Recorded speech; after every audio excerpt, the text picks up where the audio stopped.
You're listening to WZYE 95.9 FM. You are listening to WZYE 95.9 FM, the most influential name in Caribbean radio in the tri-state area. Broadcasting from East Orange, New Jersey, the most influential name in Caribbean radio, WZYE 95.9 FM. And of course, let me say a special hello to all the WZYE 95.9 FM listeners. Yes, people. It's in the village with the dark triplets on WZYE 95.9 FM. And you see, we started with something kind of new there, boy. Let me bring in Dana,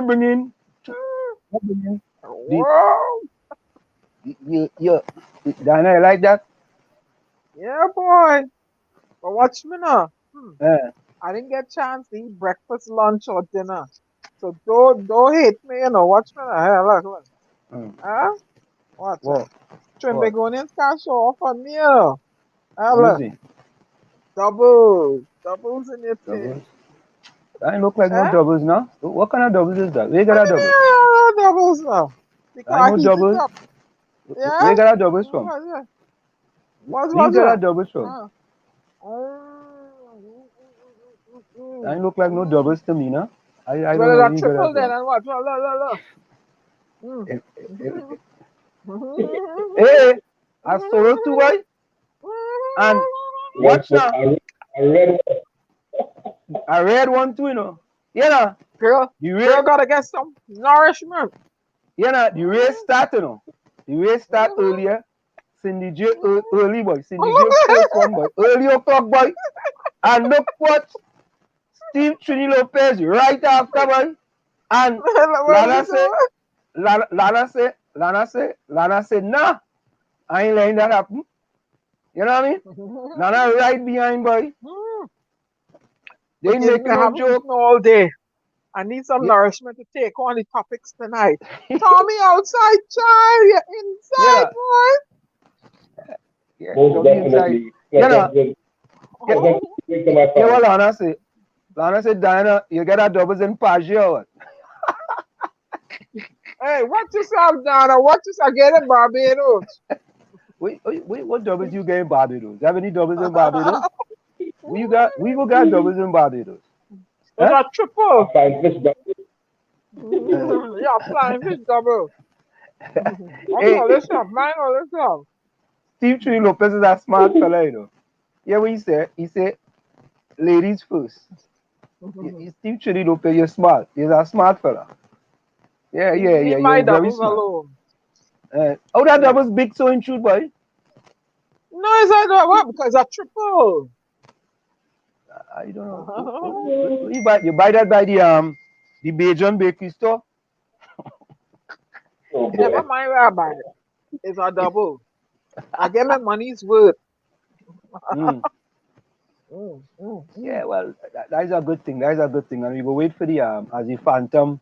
You know the Phantom was in get on the source yet. He waiting to get on the horse. You know it just go sometimes. You know, but don't hit me today. What is that? Solo? Yeah, red solo in it. Red solo. I ain't gonna lie actually. I think solo is real good, but I give up solo a little while now, but I haven't had one in a long time. I hit the tongue today. Woo, tongue makeup. Yeah. Them solo look good. I don't really drink them, you know. But because I was in the store, I said, let me try one. And I hit the tongue. The tongue said, hello. Yeah. Steve Trini Lopez said it looked like a small roti. Correct is right, yes? It is a small roti. It's a double. Oh, look, leave me alone. Let me go off the camera. Eat my doubles. Leave me alone. It's how big that thing is, Tommy, boy. It looks like a.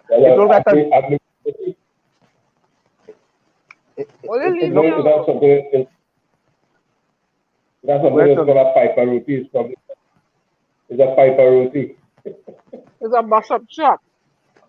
Yeah, that must be a bus-up shot in truth, boy. Yeah, that look like a small roti.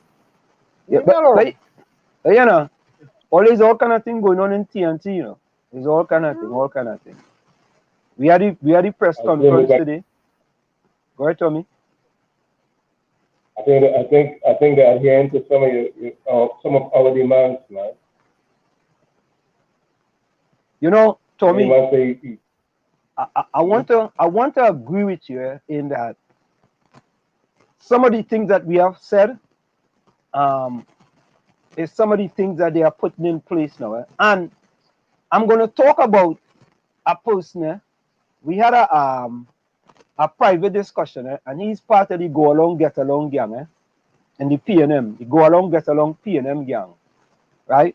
And I'm going to talk about him. We had a discussion today, and I'm not going to reveal anything that he put, any of his private stuff that we put, right? But I'm going to paraphrase some of the things that we talked about and some of the things that to him, you know, because he is part of the Go Along Get Along PNM gang, and it seemed that we really don't see eye to eye, you know what I mean? We don't see eye to eye. And as much as I try for them, you know, to stop looking at things from a one-way perspective and try for them to not put on their blinders. Because you know, when you go to the racetrack, they put blinders on horses, and there's a specific reason why they put blinders on horses. It's because all they want the horse to see is straight in front of them. They don't want the horse to see anything at the side. So they put blinders on horses so they could see straight ahead. And it appears many times we have the people in the Go Along Get Along PNM gang, it's like they have on blinders and all they're looking at is straight ahead. And as much as you try to get them to at least have on 1.5 blinders, don't have to take off all the blinders, have 1.5. So at least, you know, on one side, with one side you could see a little thing to the side a little bit, you know. But it seemed like they want to just keep on their blinders, and that's kind of sad, you know what I mean? So I'm going to talk a little bit about that as well. And I also, Prime Minister today in his press conference talked about opening up the borders.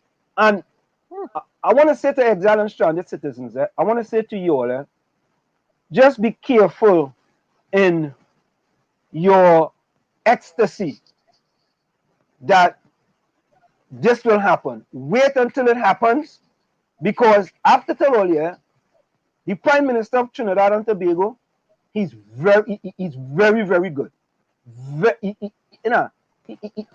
Listen to this. Let me disagree with this. You see, with politics, the fella is a genius.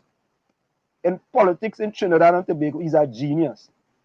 Because all of a sudden, when you put that out into the spectrum today, people are like, oh God, just now the borders are opening up, but I could go back to Trinidad and Tobago, and we feeling good, because we are fighting for exile and stranded citizens. But I want to tell all this something, all you be careful, because this is the government I support, and they have other strains coming.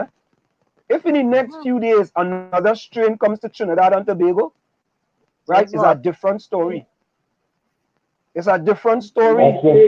Because I appreciate your wisdom so very much, because the call started flying into me from Trinidad once he was finished talking. And I said, not so fast, not so fast, not so fast. Just hold the horses. I'm not in a hurry. Because, listener, we want exiled and stranded citizens to come back to Trinidad and Tobago. That's what we want, right? But listener, we have been sitting, waiting with bated breath and hoping and praying, right, that the Prime Minister will do what's right for exiled and stranded citizens. And all your mind you, the conditions in Trinidad and Tobago now is the worst. Well, the last month, the condition with respect to COVID-19 now is the worst it has ever been in Trinidad and Tobago, right? And now you are talking about opening up the borders, but you have to wait and see. We're waiting to see. Yep. We're waiting to see. We're waiting for. right? If this thing turn around in 1 or day 2, you know the next story will come back. Well, we was just about to open the borders, and as we see we was going to do it, this thing happened now. So we had to go back to where we were before. But I told you, I want you to go back to the press conference. Go back on the Saturday press conference that I gave. I told you all I was going to do something in 4 weeks. I was going to do something for the exiled and stranded citizens. But you see now, they're going to jackass the thing. Yeah, that's the story. That's the story. You know what I mean? And all I'm saying is that, all I'm saying first is to be very careful in our approach, because that's what we want for exiled and stranded citizens, right? Lana says nothing is definite if COVID-19 goes up. Everything said will be changed. Just pray, people. Correct, right? And of course, let me bring in the phantom here. Gary, welcome. Good night, family. It's good to be back with you. So what's going on? Well, Gary, we're just talking about the good news, the temporary good news that we received today from the Prime Minister of Trinidad and Tobago. And I am just saying to the people, just be very cautious in putting your hopes up that they will actually follow through with this, right? Just be cautious, because if a third strain comes in Trinidad and Tobago, which we know is going to happen soon, that's just the way it is, right? If a third strain comes to Trinidad and Tobago, right, what will happen?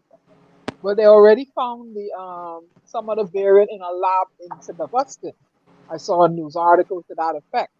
So I guess, you know, they may use that as, you know, ammunition to go back and rescind his decision to open the borders. So, you know, so let's what you're hope and trying to pray. say, when you have no confidence in my prime minister?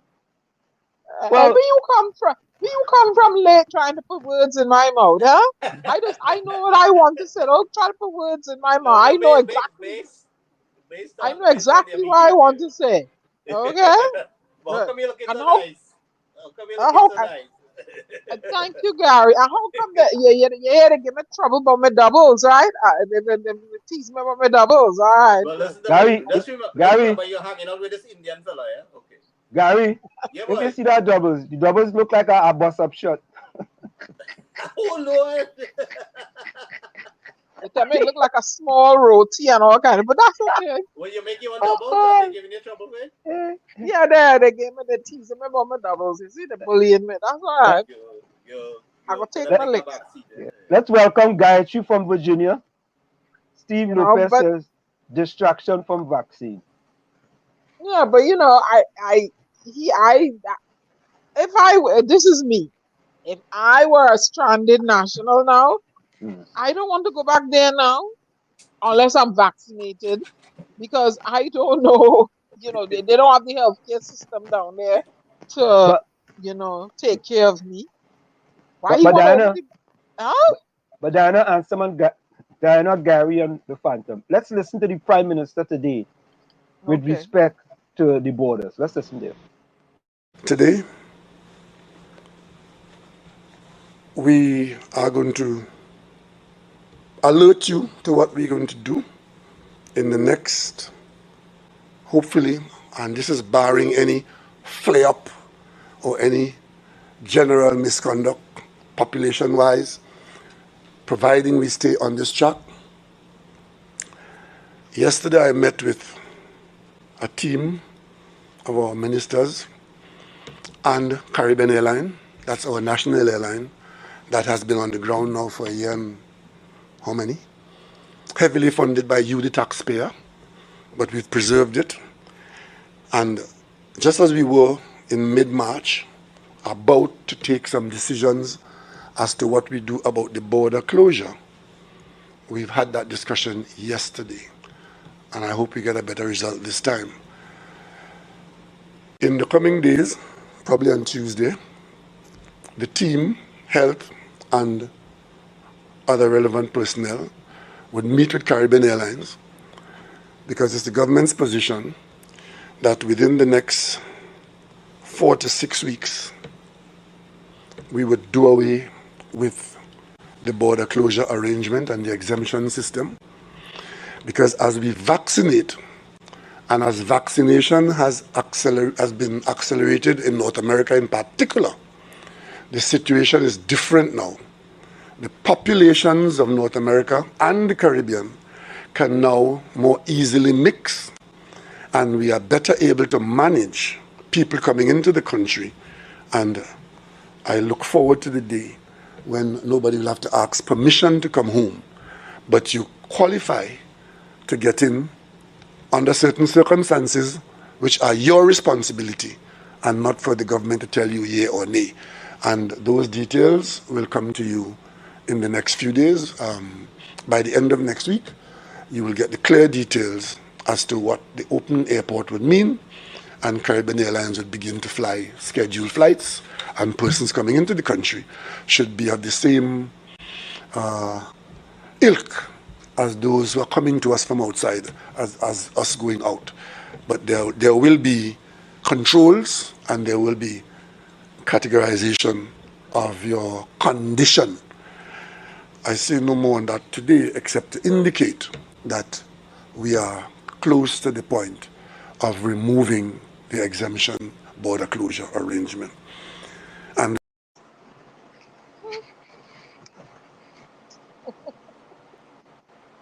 According to the Bajans, Wallace. Why are you so quiet? Wallace. I don't know what trouble Diana has given these people down there that causing them to change their actions. Wallace, according to market vendor, what's going on down there, bro? I wasn't responsible for that at all. Diana, Wallace. But Gary, the board. but Gary, Tommy, and Diana, how long have we said in here that why don't the government allow exile and stranded citizens who are fully vaccinated to come back to Trinidad and Tobago? Answer. Yeah. Vaccinated or not, all right? Vaccinated or not, you abandon your citizens as prime minister in foreign countries to pick up bottle and sell themselves, and we have to struggle to find place for them, right? What I'm saying to you here, the government of Trinidad and Tobago failed its citizens in that he's now admitting that Caribbean Airlines is paid by the tax dollar, the citizen tax dollar, to sit there. You were in possession of certain resources that you could have deployed and go get your people out of the danger zone. That was the message I sent to the Prime Minister. I said it is better to get our people, because the longer we wait, is the more chance of importing infections. That is what I said to the Prime Minister in a friendly gesture. I didn't start to fight him yet, because it was being diplomatic. That's I'm standing up with them and trying to advise them. I went to war with them when they wouldn't listen. They forced me to go viciously against them because they would not listen. And all we were saying is we wanted to come together with our government, to work together with our government, because it's an emergency situation.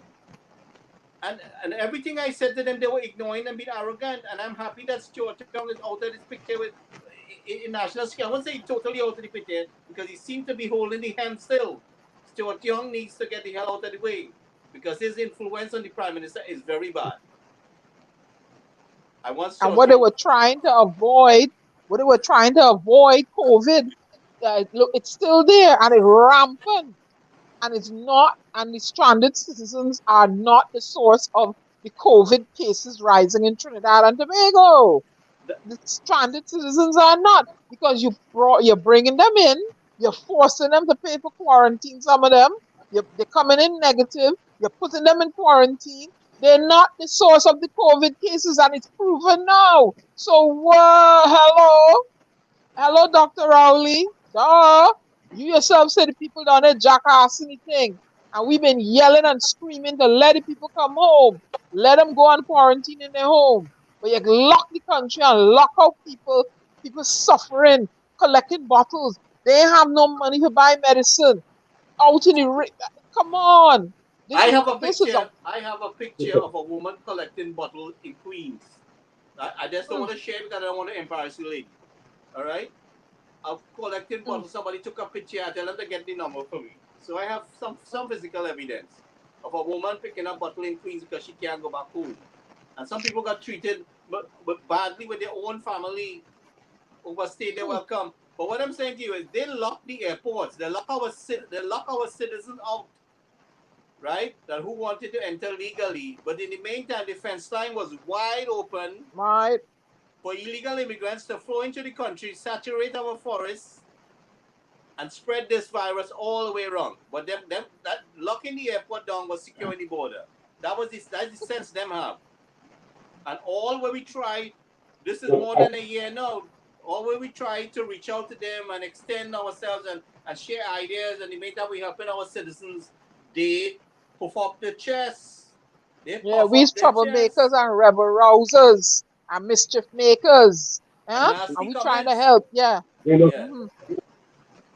good and damn well that they were playing the fool. You think that they don't know that they were playing us as though we were jackasses? They know damn well what they were doing.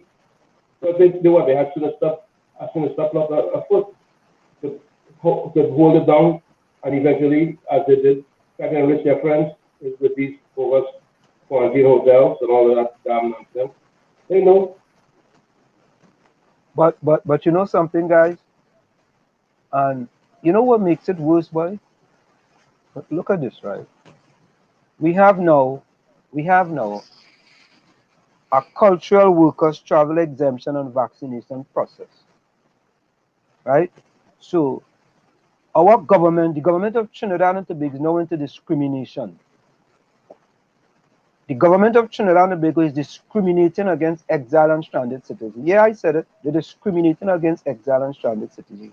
Because you know what? We just prioritize people, right? We have certain people we put on a pedestal in our country, and we give them certain privileges, right, that other people don't have. For example, right, just a few days ago, they was talking about allowing people to leave Trinidad and Tobago to come to America to be vaccinated and then return back to Trinidad and Tobago. Or they think poor people can do that? You think poor people could just go and jump on a plane, right? Just go and jump on a plane and come to the United States of America and get vaccinated? Eh? Can poor people in Trinidad and Tobago just jump on a plane, right? Come to the United States of America, get vaccinated, right? Had to spend 3 weeks in a hotel. Well, I don't know if they allow them to come get the first vaccine, come back to Trinidad, and then come back to get the second vaccine. I don't know. Or maybe when they come here, they go just get the Johnson & Johnson and go back to Trinidad, and they're good to go. They could bring their whole family, get them vaccinated, and take them back to Trinidad. When we were asking the government of Trinidad and Tobago to allow the exile and stranded citizens who are outside of Trinidad and Tobago to be vaccinated, right? You don't want to open your borders. Why you couldn't do that? Why you couldn't do that? Because I'm saying this over and over again. One of the problems with this government here of Trinidad and Tobago, this PNM government that I support, they don't have a lot of people with innovative ideas, and they are not proactive enough. Let me repeat that. Let me repeat it. They are not proactive enough, and they don't have people with innovative ideas. And let me give them another quick one. Quick. You hear the talk in the press conference, but they will be getting approximately 800,000 vaccines from Johnson & Johnson, right? Right? If you know you're going to be getting 800,000, put incentives in place now, so when you get the 800,000, you will actually get 400,000 Trinbagonians. Well, it's 800,000 because it's one. You'll get 800,000 Trinbagonians who want to take the job. Put incentives in place. You have a 1-point-something billion loan from China. Put incentives in place now. It's a proactive idea, and it's what we're doing here in the United States of America. Let's follow everything else America does do. But only allowing soca singers and cultural people who could actually afford to jump on a plane, come to America, make money, get vaccinated, and go back to Trinidad, and they're good to go. They're good to go, but you're still leaving exile and stranded citizens nowadays. Come on, man. Come on, man. These people have, listen, it's a culture of no respect for poor and ordinary people. Okay? You know, you have to know some big boy to really help you out. You always have to pull some string. There's always some kind of little corrupted way of doing things. There's no straightforward way of doing things. You know what I mean? So there's always somebody. You have to go to somebody to get some help, or you have to bribe somebody. It's always this kind of nonsense. No regards for citizens. This government will make citizens line up 4 or 5 o'clock in the morning to wait for their money and their funds. They're holding, they're distributing hampers with a string in it. It is like a string attached kind of thing. You know, so they always have something around your neck. This is totally unacceptable. We are citizens of Trinidad and Tobago. We are not indentured laborers and we're not slaves. Okay? Nope. And I am telling you, if they ever try to enslave this guy, they're in for a hell of a battle. I'm telling you right now, because it will not be peaceful. Yep, and this Bajan girl here too. Don't start nothing with me, you know, because I will yell for 𝗪𝗶𝗶𝗵 next door. All right, I belong to 𝗪𝗶𝗶𝗵 too. So don't start nothing with me. All right, I will call to 𝗪𝗶𝗵𝗵. All you're messing with 𝗪𝗶𝗵𝗵 child. Right? You know, so they have to respect. They have no regard or respect for people as citizens. Yeah, but. Go ahead, Tommy. Say that again. Tommy. Well, I hear these some have a shield around him, and I heard the storm have a shield too. I don't have a shield. You have one? A shield? What do you mean? But the only shield I have is gold. Yes, you have a gold shield. Sophisticated things ready for anybody. I have a gold shield. I tell you, I have 4 party manager waiting for the crap of calling me. But you know, Solana says if they themselves didn't come up with the idea, they will not listen to anyone else. Well, I mean, you know. Anselm, something set me off today. I read earlier. Yeah, you know me. They go on and they cut the CPEP workers' money. Oh God, Diana, let me bring that one up. Let me bring that one up. I'm telling you, this government from day one was very destructive for our people. From day one. Yeah. They done making mere pittance already. You're going to cut.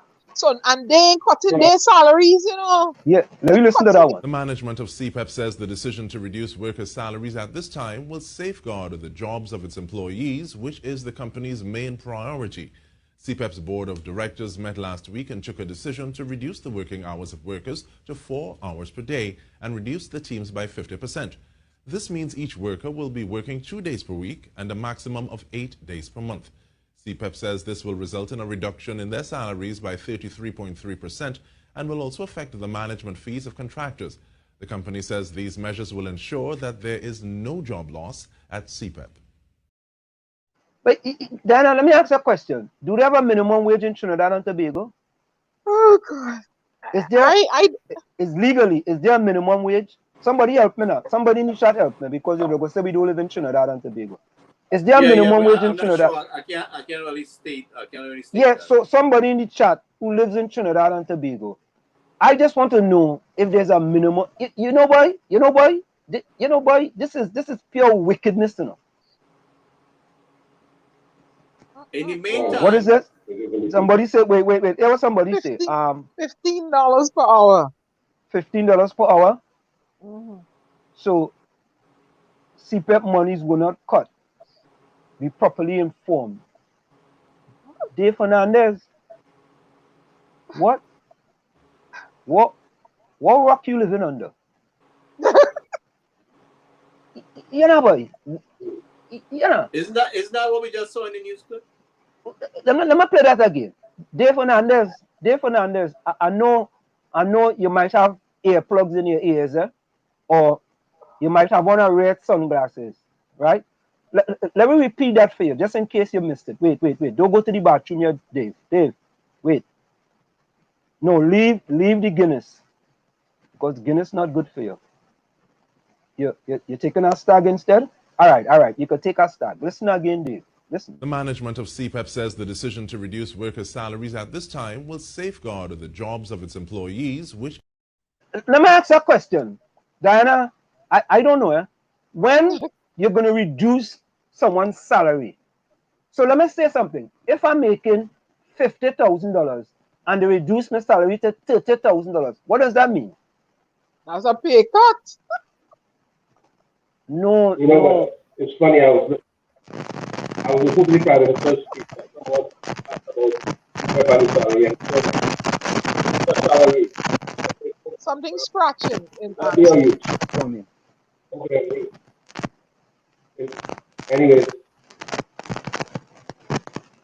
Yeah. So hold on. So Dave. Some static from Tommy over there. Dave. But, wait. You see what I tell all you? I tell all you, I go put Dave in the go along, get along gang. I go put Dave in the go along, get along P&M gang. Hear what Dave just put up. Did you listen to the P&M briefing today? So Dave, let me understand this. You are working 2 days less, right? When I get my paycheck, am I getting the same amount of money that I used to make before, or am I getting 2 days less? I'm not sure, because people just call us in here idiots, and we are not too bright people in here. So Dave, help us. Was that today's or yesterday's news clip that you are listening to, sir? So, all right, David, it was last week. So send me something that the prime minister, he said, oh God, boy, he said their services are no longer to be utilized. So as opposed to giving them a grant, they will offer us these money, sir. Lord Father, please put a hand. Please, Father, please, God. Oh Please, my God. Help me. Can you see? That's why I just put them in the go along, get along gang. Oh right? my word. Listen, it was released in the press that they're cutting the 𝗧𝗏. Wait a minute, let me see if I have something else here, boy. Oh God, boy. Woo. Dave, boy. Dave, all your good, it's a good thing we had that. And let's just put things up in here and save it just in case people like Dave come in. You know what I mean? Let me see what else we have in here. There's a video where 𝗧𝗥𝗑𝗣𝗟𝗧𝗦 is talking about it too. Travel exemption. No, I didn't put it in here. So we have the video. So you see, when you have people like Dave Fernandez in the go along, get along gang, right? Whatever them fellas here, they go along with it so they could get along. Right? They don't want to listen. They don't want to listen to no facts, No facts, Right? No. That is it. So Dave, yeah, I listened to it, Dave. So Dave, you tell us, Dave, send us the link for the video, or send us the link to the article which says that 𝗧𝗏 workers are going to work their regular amount of hours and their regular amount of days like they have done in the past. Send it to us, because we are uninformed. You are more informed than us, and I will believe that maybe you are living in Trinidad and Tobago. We are not on the ground. So, we are willing to be informed. We are more than willing to be informed. But listen, I don't know, but I know I get this. I got this from the news. So then the news lying then. Yeah, the news has lied too, The management of 𝗧𝗏 says the decision to reduce workers' salaries at this time will safeguard the jobs of its employees, which is the company's main priority. 𝗧𝗏's board of directors met last week and took a decision to reduce the working hours of workers to 4 hours per day and reduce the teams by 50%. This means each worker will be working 2 days per week and a maximum of 8 days per month. 𝗧𝗏 says this will result in a reduction in their salaries by 33.3% and will also affect the management fees of contractors. The company says these measures will ensure that there is no job loss at 𝗪𝗶𝗹𝗹𝗴𝗏.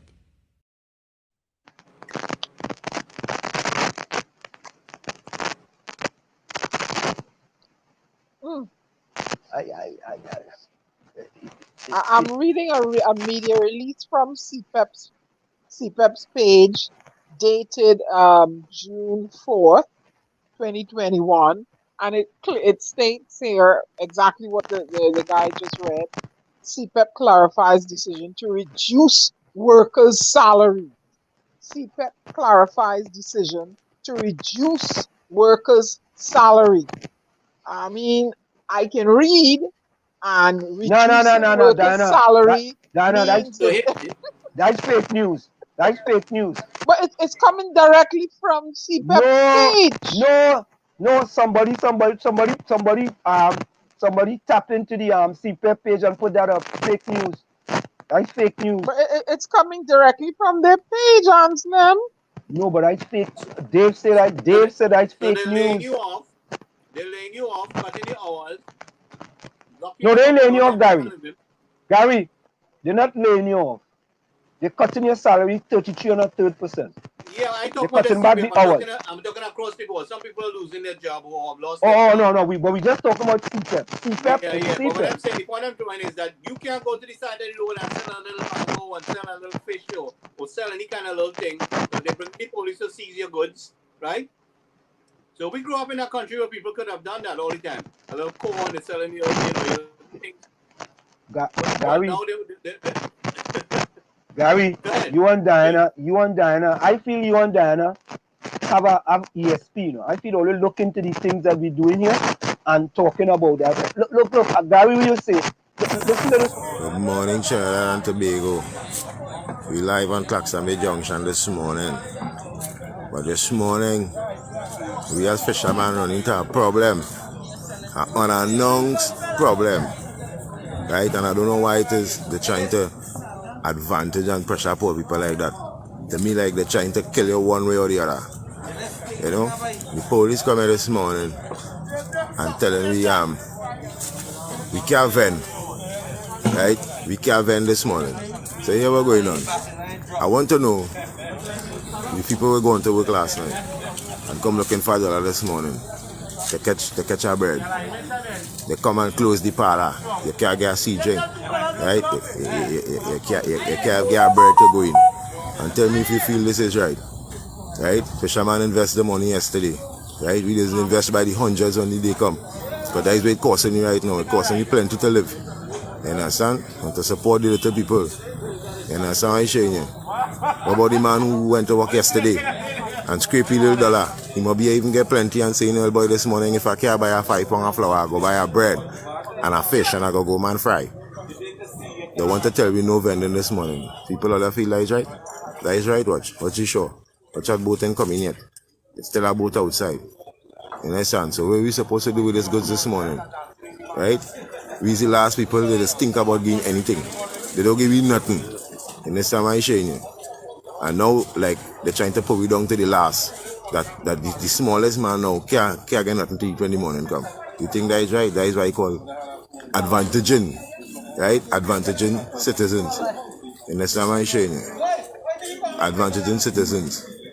Well, I only hope they remember the citizens is more. Right? We're the majority. You understand?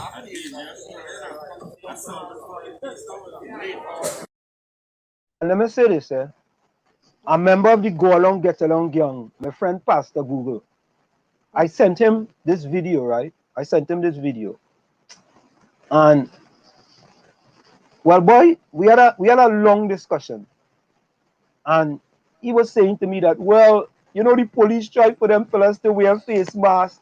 The police tried for them to do all of this. The police try all kind of thing with them, right? And they ain't listening. So the police and them have to take action, right?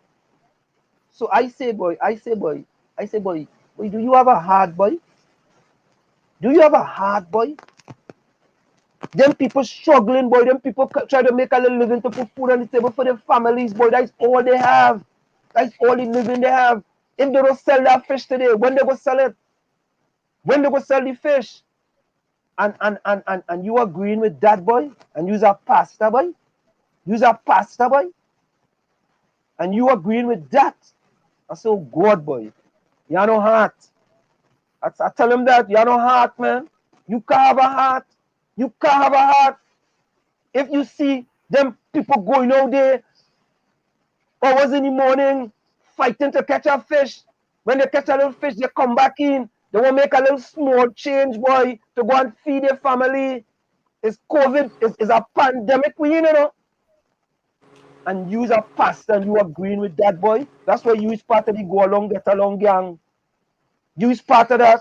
That's why I put you in there. And you prove to me that you deserve to be in the go along, get along gang. Right? Before if you say, boy, you know, maybe they need to talk to the police officers and them and give them for us a little time. So at least they could sell the fish and then they could go home. Let me work something out. Talk to them, reason with them, right? But you say, oh, I just passed there, I don't see them. They had a mask down by their nose and all this kind of thing. Yeah. So what they had a mask down by their nose? I saw a picture. Watch when 𝗪𝗶𝗹𝗶𝗴 was in that thing with who is it? Lieutenant Alexander? Alexander. Yeah, when he was in the thing with Alexander, he had no mask, none. Boy, that's why all you is part of the go along, get along PNM gang. That's what it is. Do anything that all you think will make the government look bad, anything, all you defending that. For people suffering. Yes. Nelson Mandela said, when a man is denied the right to live the life he believes he has no choice, but to become an outlaw. When a man is denied the right to live the life he believes in, he has no choice but to become an outlaw. And Diana, I want to say this is exactly what I said to him in Olana. I said, boss, did you see them videos with them Venezuelans coming into Shagaramas and coming to sell? All of them on the boat, they don't have face masks. They come in, they do what they do, and they're going back out like it's in nothing. Yeah. And you watching your own people, and you against your own people. I asked him if you put up that video on your program. I said, you put up that video on your program? And he tell me, I don't watch his program. I said, boss, you know, it's sad enough. I said, next time when you're on air and you're on Facebook, look into the scroll in Facebook and you will see my name inside of it. Just look and see. Because I like to listen to them. I don't really get much out of them, but I like to listen to them just to see what they say. Right? And that fella is a pastor. So it's okay for them people to suffer. But the Venezuelans can come and go as they please. Right? They can come in whenever they want, leave whenever they want, and it's okay with that. And some of them churches on the collection list from the government, you know, they only pay out for donations. So we had a one we talked to. But we have real Lana. Look, Lana says, I saw a news clip where police on boats checking Venezuelan boats, right? A Venezuelan document. But who went on board to check the vessel? Nobody. Lana, let me show you that one. I have that one here, you know. Let me see if I still have that one, boy. It's funny. Let me see if I have that one still. Hold on. Let me see here. Oh, here it is. I think it's this one here. Smile. You too. David. You too. Go down. Luis.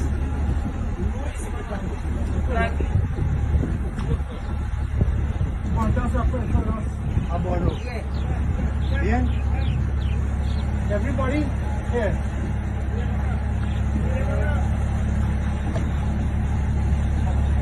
Hey,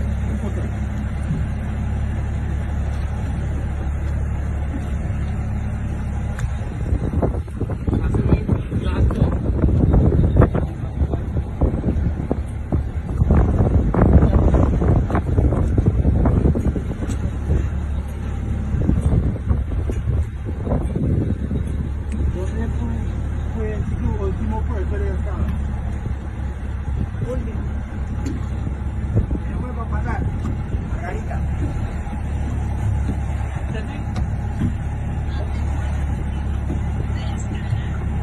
Margarita. ¿Margarita? Sí, esa es Margarita. Vamos a pasar.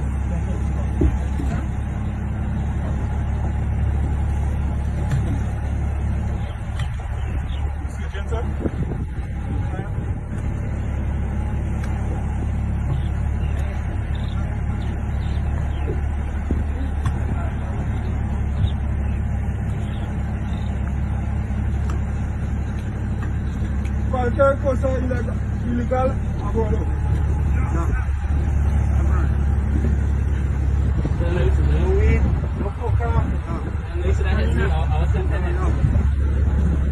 Marijuana.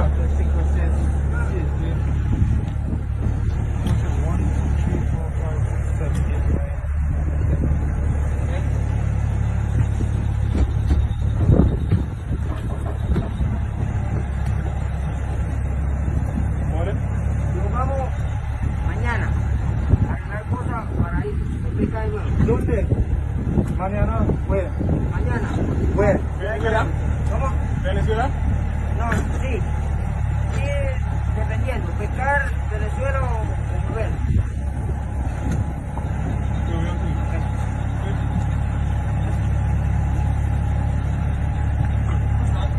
Eso. ¿Qué queda? ¿Cómo se anybody want to know?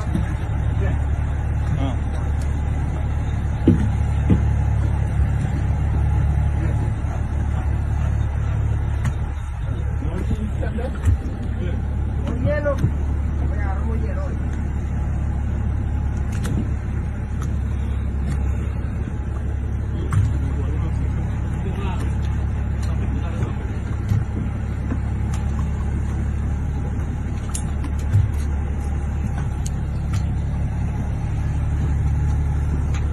Morning.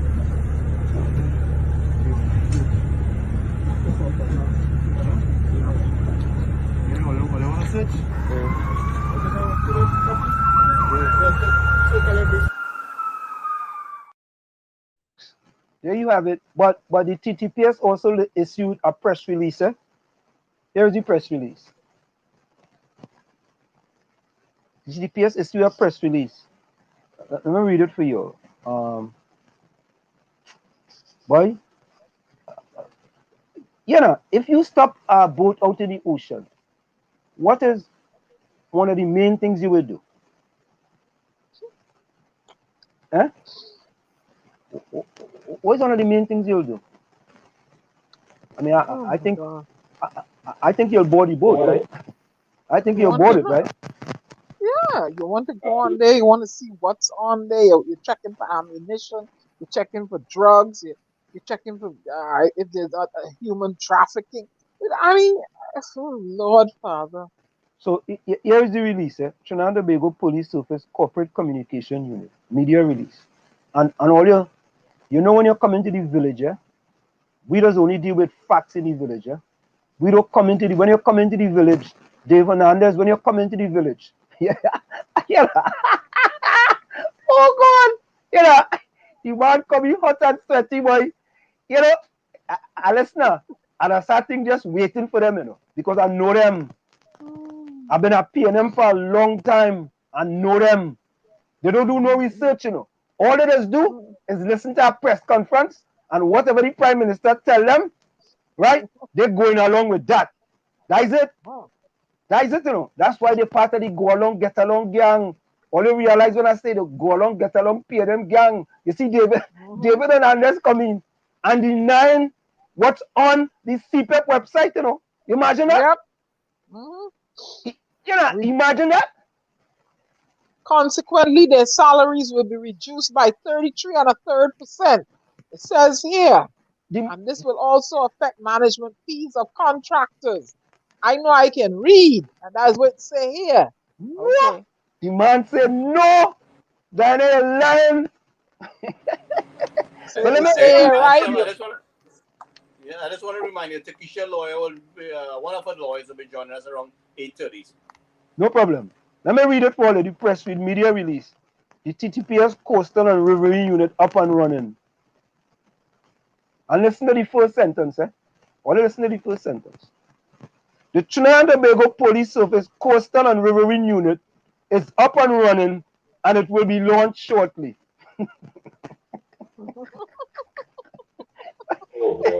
Let me repeat that for you. Only look at it here. Look at it here. Look at it here. Look at it here. Watch it.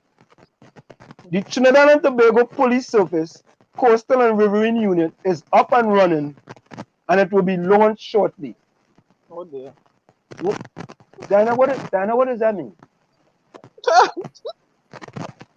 It's up and running. And it will be launched shortly. It's up and running, and it will be launched shortly. They need help. They need help with that communication. What?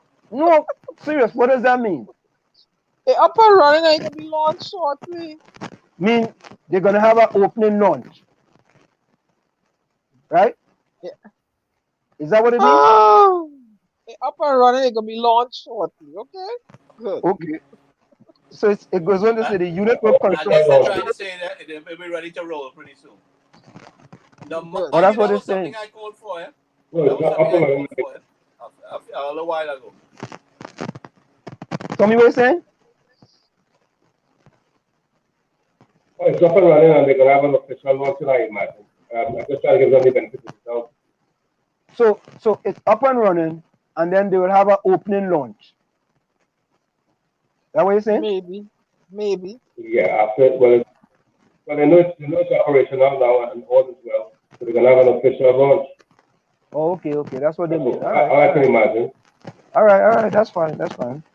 It says the unit will conduct patrols along the coastline and rivers of Trinidad and Tobago, where intelligence reports suggest that narcotics, firearms, and illegal immigrants enter.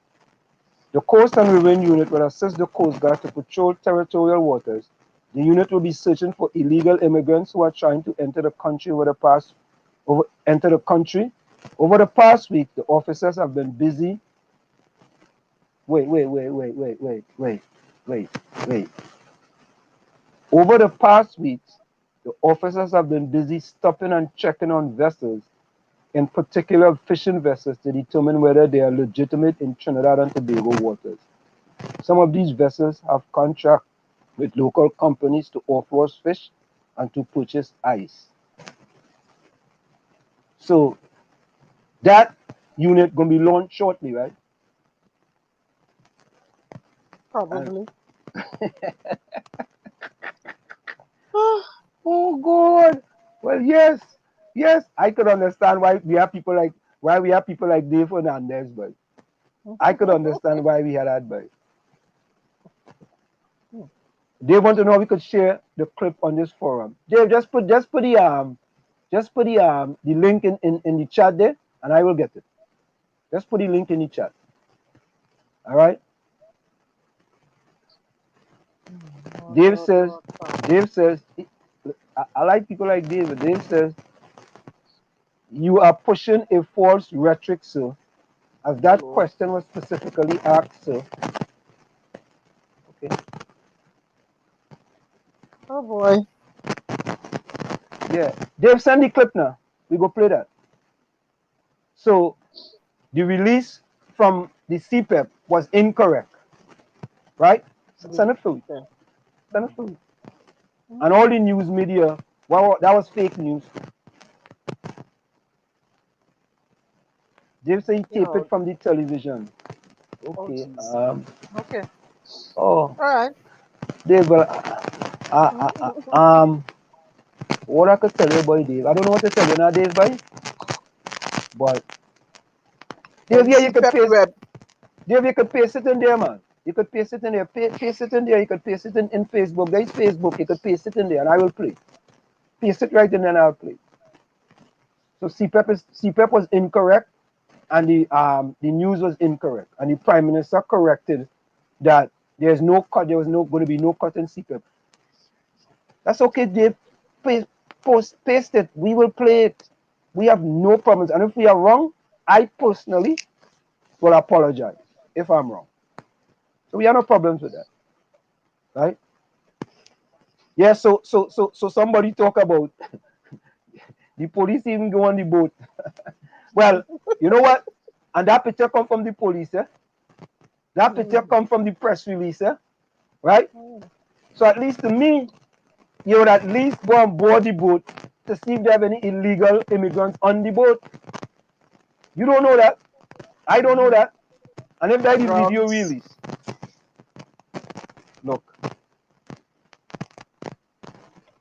Only got any controversy that will be looking for first. Yeah. I mean, they don't care. They don't care. Hey, but all right. So listen to this, right? We almost get into the top of the hour. We got another 2 minutes before we go to the top of the hour. All right. Of course, folks, it's in the village. One of the options is not copy. Can I inbox set tape? One of the options is not copy. Dave, send it to this number. Send it to this number, Dave.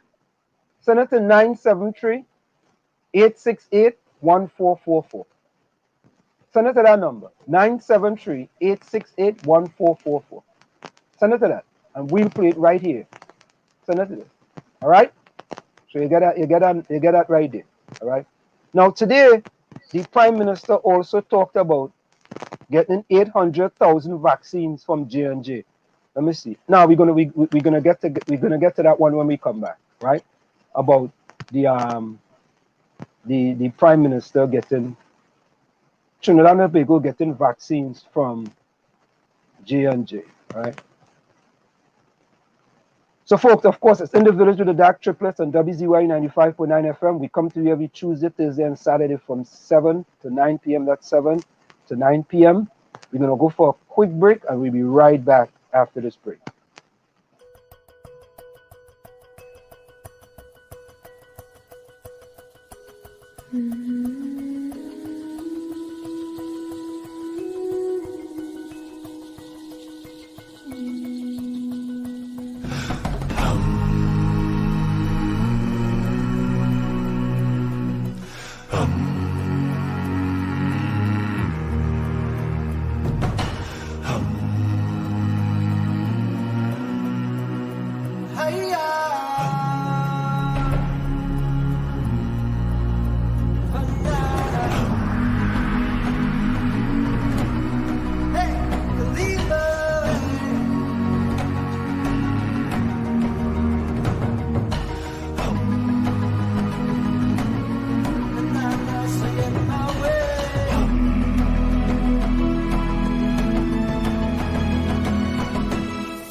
Folks, here we have some Trinis practicing for the curfew.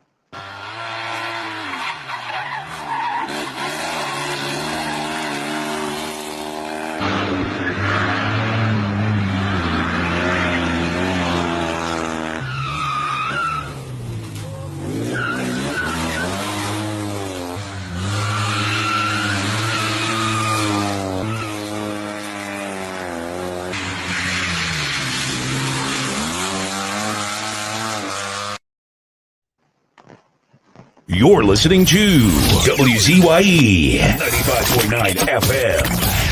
You are listening to WZYE 95.9 FM, the most influential name in Caribbean radio in the tri-state area. You're listening to WZYE 95.9 FM. You are listening to WZYE 95.9 FM, the most influential name in Caribbean radio in the tri-state area. You're listening to WZYE 95.9 FM. You are listening to WZYE 95.9 FM, the most influential name in Caribbean radio in the tri-state area. Broadcasting from East Orange, New Jersey, the most influential name in Caribbean radio, WZYE 95.9 FM. And of course, ladies and gentlemen, we are back with you in the village with the Dark Triplets and WZY 95.9 FM. And of course, we have with us the outside child, right? For me. I like that Tommy take to that name like it's not, you know. But Dave, I'm waiting to get the oh, Mark Daniel. Yeah, Dave, on WhatsApp. Send it on WhatsApp. Let me say hello to Mark Daniel. Mark Daniel will check in with us all the way from Tobago. Chiquisha also joined us as well. You know, we are Latoya as well. Latoya joined us. Latoya from Tobago joined us as well. Latoya, welcome. Yeah, we have two Tobagonians in the house, boy. We have Mark Daniel and we have Latoya from Tobago, boy. Yeah, all different type of people here. Hey, Dave, where you from, boy? What part of Trinidad you from? Who else we have with join? Of course, we have Steve, Trini Lopez. Erica also joined us. Erica John Boy from Chumakak. Erica, I ain't see Curtis yet, you know. Curtis Montreshat from Chumakak. You are here by yourself tonight. Rose also joined us. Let me say hello to Rose. And Rose, you know, Tommy, Rose says special hello to you. She said hi, Tommy. I know them people was doing Tommy hi, so you know, I don't know what is going on here. You like the outside child, you know. There's a The certain outside, mystery to the outside child, you know. the outside child. There's a mystery to that outside child, you Yeah. know. Them people always think, Tommy, I don't understand. Eh? Tommy, I don't understand that. Rose has a sweet smell. Oh, that's what it is. All right, if you say so. It's okay. You say. Special. You say hi, Tommy, boy. Yeah, so So folks. something was going on out down there too. They want to change the bank notes now. Yeah. I see that one. Oh my God! In the middle of a pandemic, you want to go and change. You see the last But fiasco Diana, with the hunt. also, What? if you remember, Mr. Yeah, Indelson was mentioning the bank charging our people all kind of fees, and that's yeah. something has gotten out of hand that the government hasn't put certain things in place to restrain, the various agencies, the banks, and stuff like that. They are exploiting the people under this pandemic, and this is something that we need to really call them out on. So go get them, Diana. So So when you last time with all the drama with the $100 note changeover, now you're making an announcement you're gonna change it in July. And you see the old people.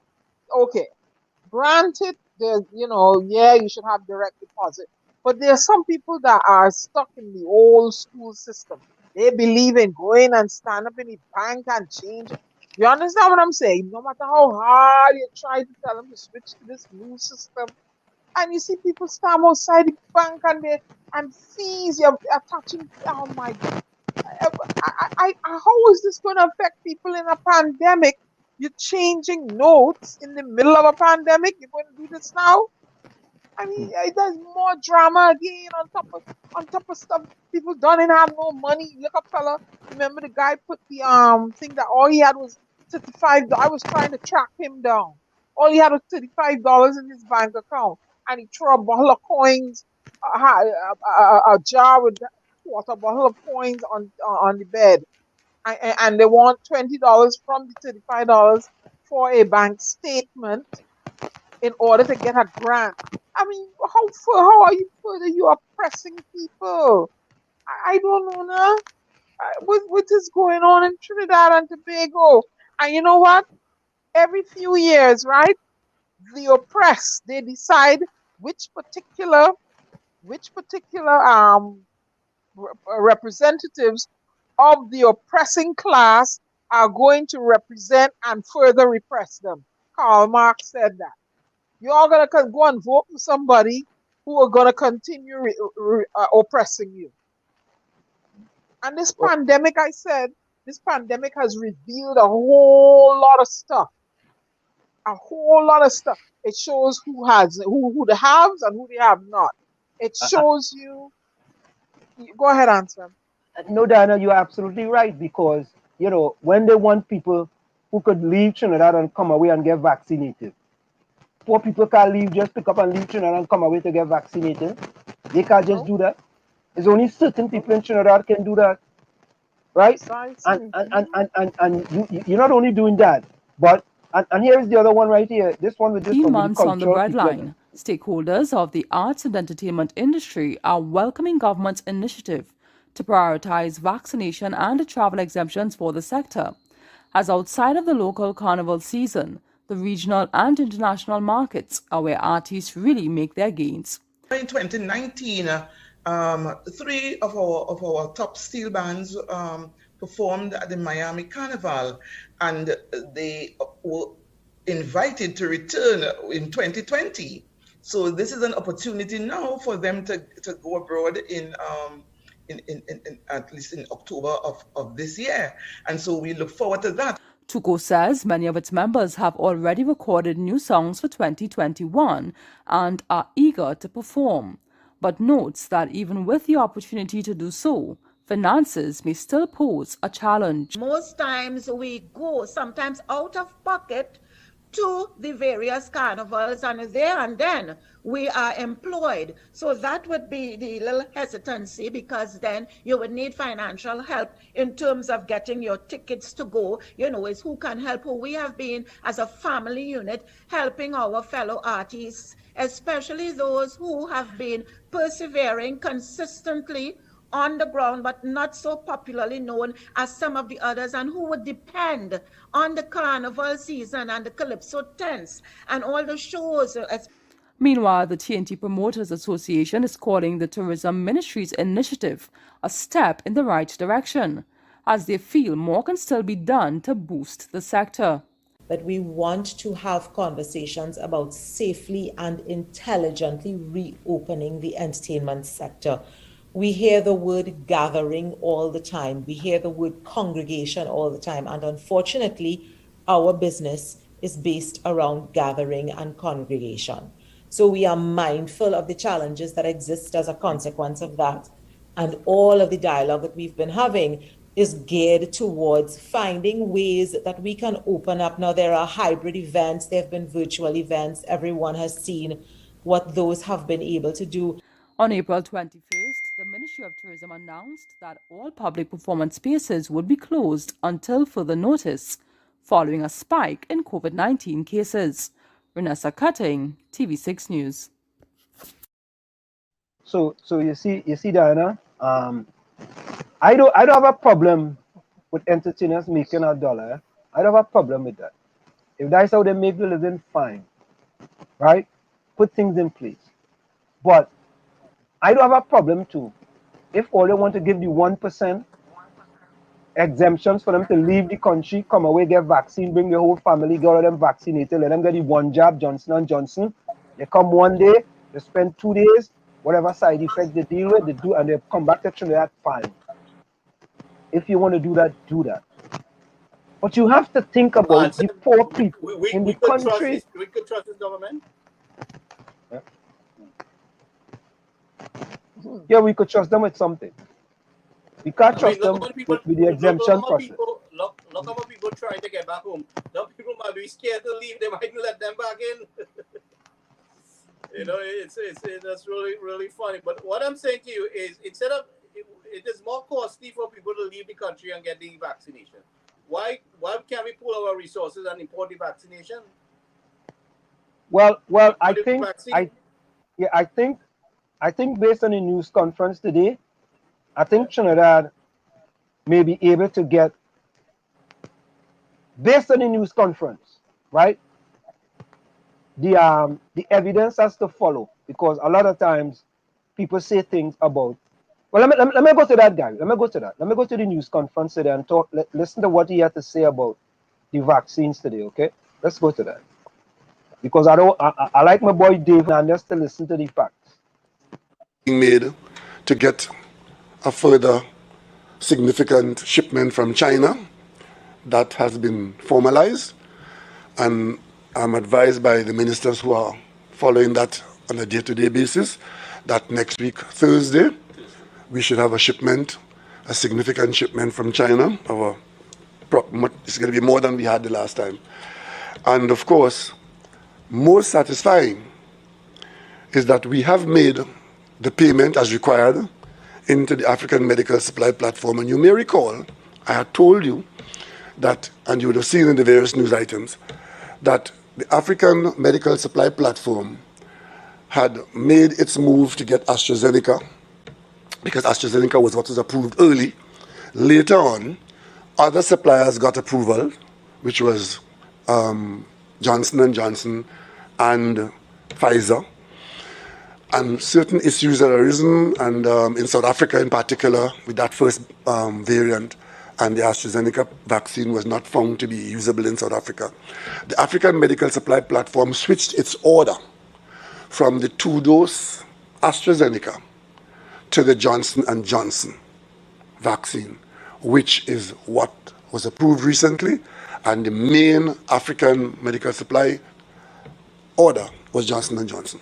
What that did, it put the Caribbean through that effort in working with that platform to get Johnson & Johnson vaccines when that becomes available. We are now advised, having made our payment last week, that we are in line to get 800,000 doses of Johnson & Johnson 1-dose vaccine. That has changed the picture completely with respect to how many persons as against how many doses. Because the doses I mentioned a while ago, 180,000, if you have to use that for 2 doses, you can only completely vaccinate half that number of people, 140,000, thereabouts.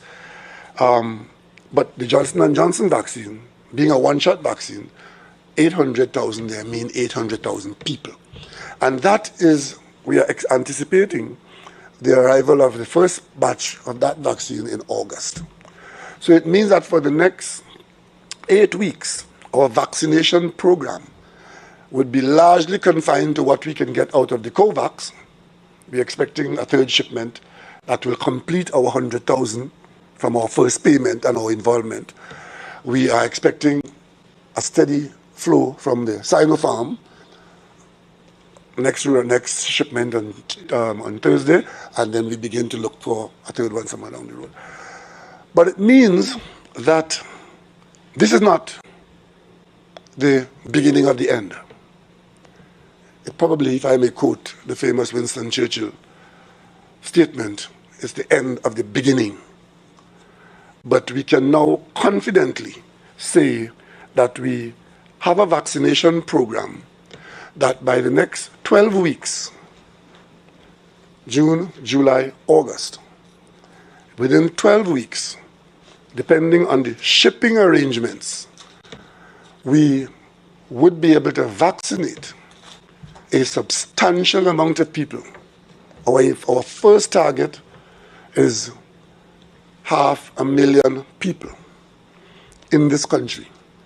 And based on the irons we have in the fire, we can now, as I mentioned last week, begin to accelerate our vaccination program because we can say we have vaccines for an accelerated program. The minister will give you some details on that after. And of course, if all goes well, because you saw how things went pear-shaped with the AstraZeneca expectation from India. You saw how quickly it changed from India being the vaccinator of the world to the virus saying, no, you need some vaccines here. So India became a requiring nation for vaccines. So it can change drastically because of that kind of development.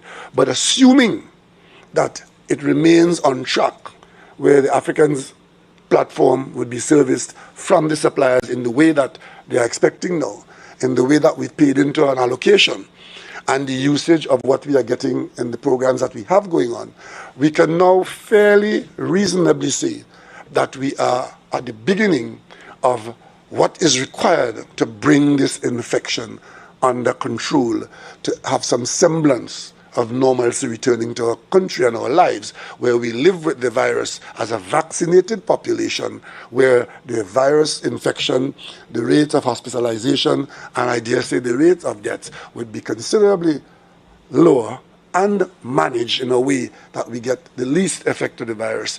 And by September 1st, which is end of August, which is September, our target looking at when the schools open in mid-September, we should be in a far better position and be more of a vaccinated population. You see, this is what I want to say, right? If you listen, I just thinking. Yeah, mute your mic, Gary. You mute him. Yeah. This is what I want. This is what I wanted to say, right? The Prime Minister said that they're going to be getting 800,000 sometime in August, right? We're in June right now, so that's about 2 months away, right?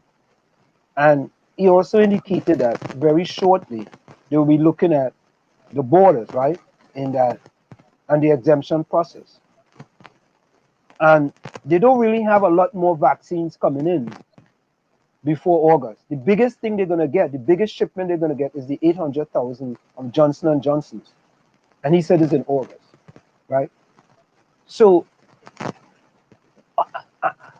Diana and Tommy and Gary helped me here. Or that helped me. What is the difference now in order for you to say that you're not going to open the borders for exile and stranded citizens, which I want happen, but I'm a little confused with respect to the mixed signals being sent. I mean, I don't know, guys. Maybe I'm missing something.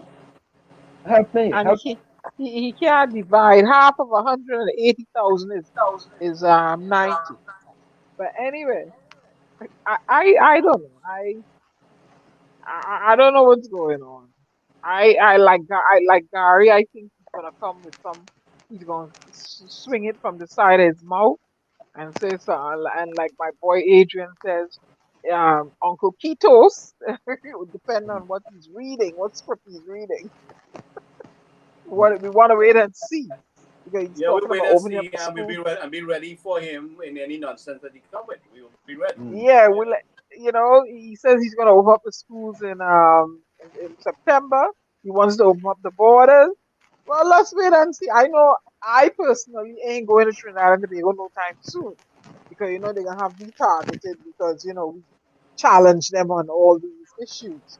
So until I want to see the infection We will rate go continue down. firing the long-range missiles. We are in America. We have long-distance capability. We will fire those long-range missiles. I want to Consistent, see the infection rate go rapid down. fire. I want to, until I hear 0 death or 1 death or the infection rate go down, blah, blah, blah, then I will visit there. But until then, I'm not going there no time soon because they don't have the infrastructure, the health infrastructure to take care of me.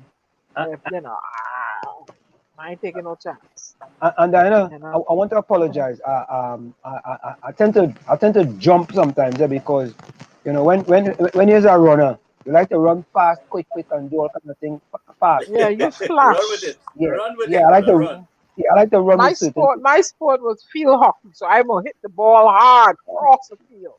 Field hockey is not a sport. I mean, field hockey is a sport. Watch yourself. I mean, why field hockey not a sport? I could have only done Watch long yourself. jump. High jump. Watch yourself. Oh God. Field hockey not a sport. I'll take you on the field any day and show you what I can do with a stick and a ball. You go beat me. I know you go beat me. Right then. So there was a press release from the Ministry of Finance. Today's the 5th, right? Media release. Inaccurate and misleading Guardian article on the replacement of old small denomination cotton banknotes with new polymer notes. Who's going to pick up this? Okay. The Minister of Finance, Honorable 𝗪𝗶𝗹𝗶𝗴𝗏 MP, has taken note of an inaccurate and misleading article in today's Guardian regarding the planned replacement of old small denomination cotton banknotes, $1, $5, $10, $20, and $50, with new polymer notes. In this article, Guardian notes opposition politicians and known UNC activists who falsely and irresponsibly claim that people will now have to rush to the bank to change these notes. This is far from the truth. What the Guardian failed to properly explain was that the old banknotes and the new notes will coexist in circulation for the next 6 months, and the old notes will be legal tender for cash payments until January 2022. Although this is obvious from the central bank notice on this matter, it was also clarified by the Minister of Finance 2 days ago. Since the old notes will be valid and legal and can be freely used for purchase for the next 6 months and can be redeemed at the central bank or through the commercial banks by arrangement after December the 31st, 2021 cutoff date. There is absolutely no need for anyone to rush to change their notes now. The idea that the denomination process for the old small denomination banknotes will create crowds online during the pandemic, as promised in the article, is thus clearly designed to create unnecessary confusion. Honorable 𝗪𝗶𝗹𝗵𝗡, Minister of Finance. That was a press release today from But the Ministry of Anselm, Yeah. but when they did the $100 note, they claimed that it wasn't supposed to, and it still spilled over into rush and chaos and confusion. And then they said after the 31st, it was they're supposed to accept. They would accept the $100 note or whatever. There was a cutoff date, and they were still supposed to continue accepting the 100. And I found myself in that quandary. They didn't want to take my $100 notes. They didn't take them. So I have one in my my purse that I want Dr. Rowley to sign for me. Yeah. I'm gonna frame it. I want to They say didn't take it. something. Yeah, I'm reading something in the notes here. I'm trying to get this guy the link in the thing. I ain't seeing it now. No, I'm trying to Are get we the supposed links. to bring somebody in? We're supposed to bring somebody in. Are they backstage? Nah, They're nobody. actually rejoining us at 8:30. Yeah, nobody. Okay. I know. Yeah, I'm trying to find this what thing. I am concerned about in the meantime is that the lack of services available to our people, and our people continue to suffer, and continue to hear people saying they're not getting their funding. They're asking for hampers, they're struggling for food. I mean, these things are very alarming and concerning. I think all the big talk from the government and lack of delivery. Well, hold up. Let me see something. Tagging this video. Okay. Hold on. Dinah and Gary, you guys take it. I'm gonna download this video so we can play this video. I just got the video. Go ahead and take it there for a minute. Yes, Yeah, Gary. Diana. So this is what I'm really concerned about. There's a lot of people are still suffering for food out there and not getting the help from the government that is necessary. All this big plan and big talk and no delivery. You know what I mean? And we really need to get serious with them on this. But they're concerned about carnival and the artists and the beautifying. The priorities are lopsided because I don't know.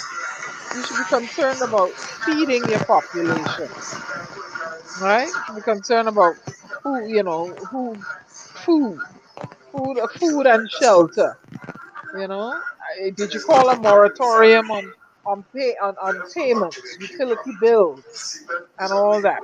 People not working, but they still have to pay bills, right? They still have to pay Yeah, the TSCP, government have not put WASA. anything in place to restrain the key and tech or your telephone or the utilities. They haven't restrained anybody. The bank, the Yep. bank has really been brutal towards the people. Where's this feedback from that? And I hope, I hope that this pandemic, awakes a lot of people, you know, to the wealth, to the wealth And situation. there's something playing in the background there. And Slim, Answer? yeah, Yeah. he's loading something. Something Yeah, playing in the background there. not me. And Slim. Let me mute my mic. Sorry, guys. That is me. Yeah, yeah. So Yeah, Diana, go ahead. I hope they you know, this pandemic has really, like I said, it has brought out, you know, the wealth situation in Trinidad and Tobago. Who really has the money? How the money is distributed, right? And it appears as though the money is at the top with the 1%, right? And with the politicians, and they decide who's going to get what now. Because right now, a lot of people are waiting for a grant, right? Like some people say they didn't even get the grant from last year, right? Everybody waiting on a grant. We're 16 months into this thing. We're 16 months into this thing, and our social services cannot be up and running. We cannot be organized at this point. And this thing about giving the churches money to distribute hampers, why not give the money straight to the people? They could go buy their own food. You know, so there's Tommy, always you got anything to say? Is Tommy there?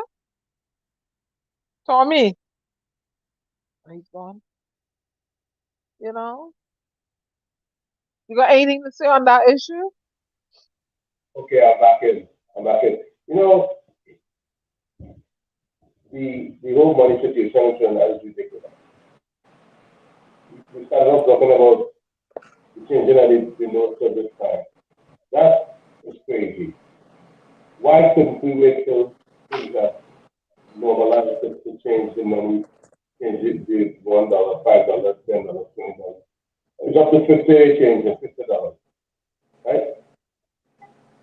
Now, when we look at the way we first started talking about the bank, and even the banking system is another mafia.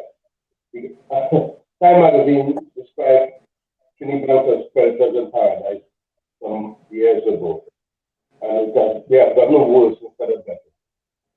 We need systematic changes in Trinidad that are so deep that it would seem to look like a revolution when things change. So maybe we get an echo from your phone. He's not on his headset. No, I have a new device that I'm using. I thought it would be better, you know. Is it any better now? Is that any better? Yeah. That's better. I'm hearing you better. I'm sorry about that, guys. I'm trying to download this video from our good buddy there, Dave Fernandez.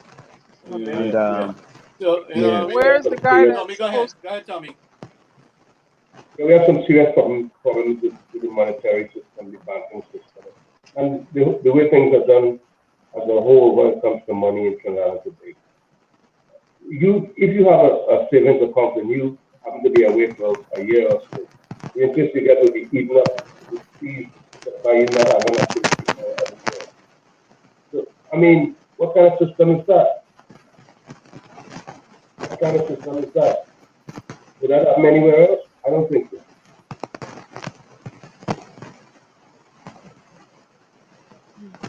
I don't know. I mean, this government has they have a way of treating up people like the cattlemen. You know, I mean, you line them up like cattle, you know, to get some grass. You know, I mean, it's real ridiculous. You're gonna have people 4 o'clock in the morning waiting to get an appointment to see social services. So, you know, I mean, everything. You see this nonsense about traveling to Port of Spain for everything that has to cut. We need to decentralize things. We have to work very hard on decentralizing things, because you'll also eliminate some of that unnecessary traffic on the road, because you have too many people going into Port of Spain for everything that they need. This is nonsense. You have to start decentralizing. We have 41 constituencies. We need to break up government services and agencies into those 41 constituencies.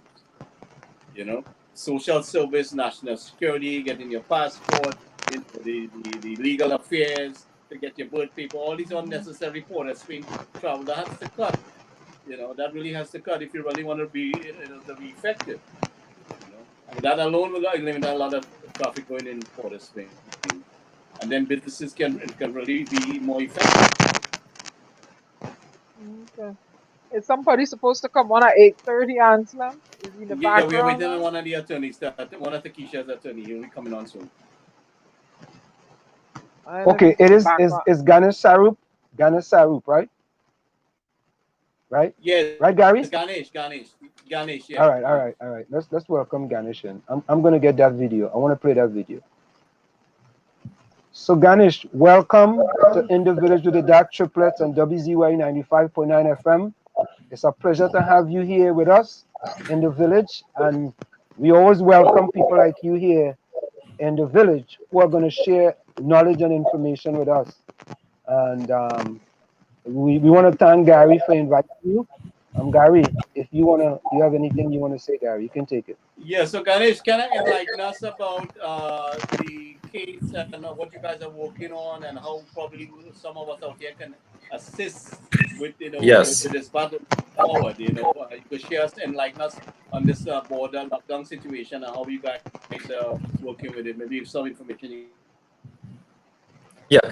Good night, everyone. Good night, Diana. Ladies first. Good night, Anselm, Gary. You're a smart attorney. I could already see you're a smart attorney, but right. Yes, and I have to defer to the ladies first. I must say before I was listening to you guys before, and it's I must commend the program before I move forward, because it's very good that we can share the affairs of Trinidad we are currently experiencing with the international community. So it's very good to have programs like this, and I commend you all for all the hard work and dedication. Our borders have been shut since the midnight of March 22nd of last year. It's more than a year now, and we still have people out there who are not able to come in. We filed this case for Ms. Claremont in November of last year because not only was she locked out, but her circumstances was very, very dire. And I know Gary was very instrumental in assisting her in returning and setting up GoFundMe pages and so on. So we were not successful, unfortunately, in that case in the High Court, but the case has been appealed and is currently pending an appeal. The case came up for case management before the appeal court on a hearing, and it is now being listed on the substantive list of appeals. Whether or not that decision in itself will be appealed is a matter that we are waiting, because we initially filed the case as a procedural appeal, in which you generally have a hearing and determination of the case within a shorter period of time, as opposed to if it is a substantive appeal. But the court has deemed the case as a substantive appeal, which generally puts things longer time frame and for the compliance of directions and the determination of the case as a whole. So kind of explain to us that the case is not currently it's not going to go before the Privy Council, right? It's way before that. Yeah, we are way before that. We haven't even heard the appeal on the substantive merits of the case. And if I may say so, being one of the attorneys on record in that matter, I strongly believe it is a meritorious case. It is a meritorious case when you look at the grounds upon which that case was filed. It's not only as a matter of distress to Ms. Claremont, but when you look at the provisions of the Immigration Act and the Quarantine Act and the scheme of our legislation in Trinidad and Tobago and the constitutional rights that we are guaranteed, we believe that it is a meritorious case. My lead counsel in the case is Mr. Anand Ramlogan, former Attorney General, Senior Counsel. I strongly believe that even if we are not successful in the appeal itself, it is a matter that will engage the attention of the Judicial Committee of the Privy Council, one way or the other. So let me make sure I understand this, right? Sure. If you guys should happen to, let's play worst case scenario. Yes. Right? You go to the appeal court and you lose the case. Right? Yes. Because the judges say, well, the government have a right right, to close their borders due to the pandemic, right? And whatever is in the Constitution, right, that the government had the right, right? The next step from there is to appeal the case again or to appeal to the Privy Council in order for No, the case to go there. yeah, it would have to be. Now, what you are talking about there is if the case is determined on its merits. If after hearing all the points of the appellant and all the arguments of the respondent, meaning the case is ventilated on its merits, as opposed to mere procedural points, like, for instance, whether it's a substantive appeal or a procedural appeal. If there's a determination of the case on its merits, then that is a matter that will then have to be appealed to the Privy Council. But go ahead, Diana. Can they go and can they come again and invoke this 1940 save law to demerit the case? Well, that is what the judge decided in the High Court. The judge decided that the regulations that the government passed time after time again, it was saved under the ordinance, under the public health ordinance. And the reasoning of the learned trial judge seemed to be that because it was within the power of the executive, who is the government, because it is within the power of the executive under the public health ordinance to create these regulations, then the regulations themselves are saved and immune from challenge. If they are saved, it is immune from challenge. And let me just explain what that means for your listening population who may not know. But pre our Constitution coming into force, there were laws existing at that time in the form of ordinances. We didn't have acts of parliament because parliament didn't exist at that time. So we had ordinances. So pre-constitution, we had ordinance. When our constitution came into effect, we then had section 6 of our constitution, which really saves the laws pre-constitutional time and says, well, these laws pre-constitution, they are saved and immune from constitutional challenge. The public health ordinance fell within that scheme of legislation that was saved.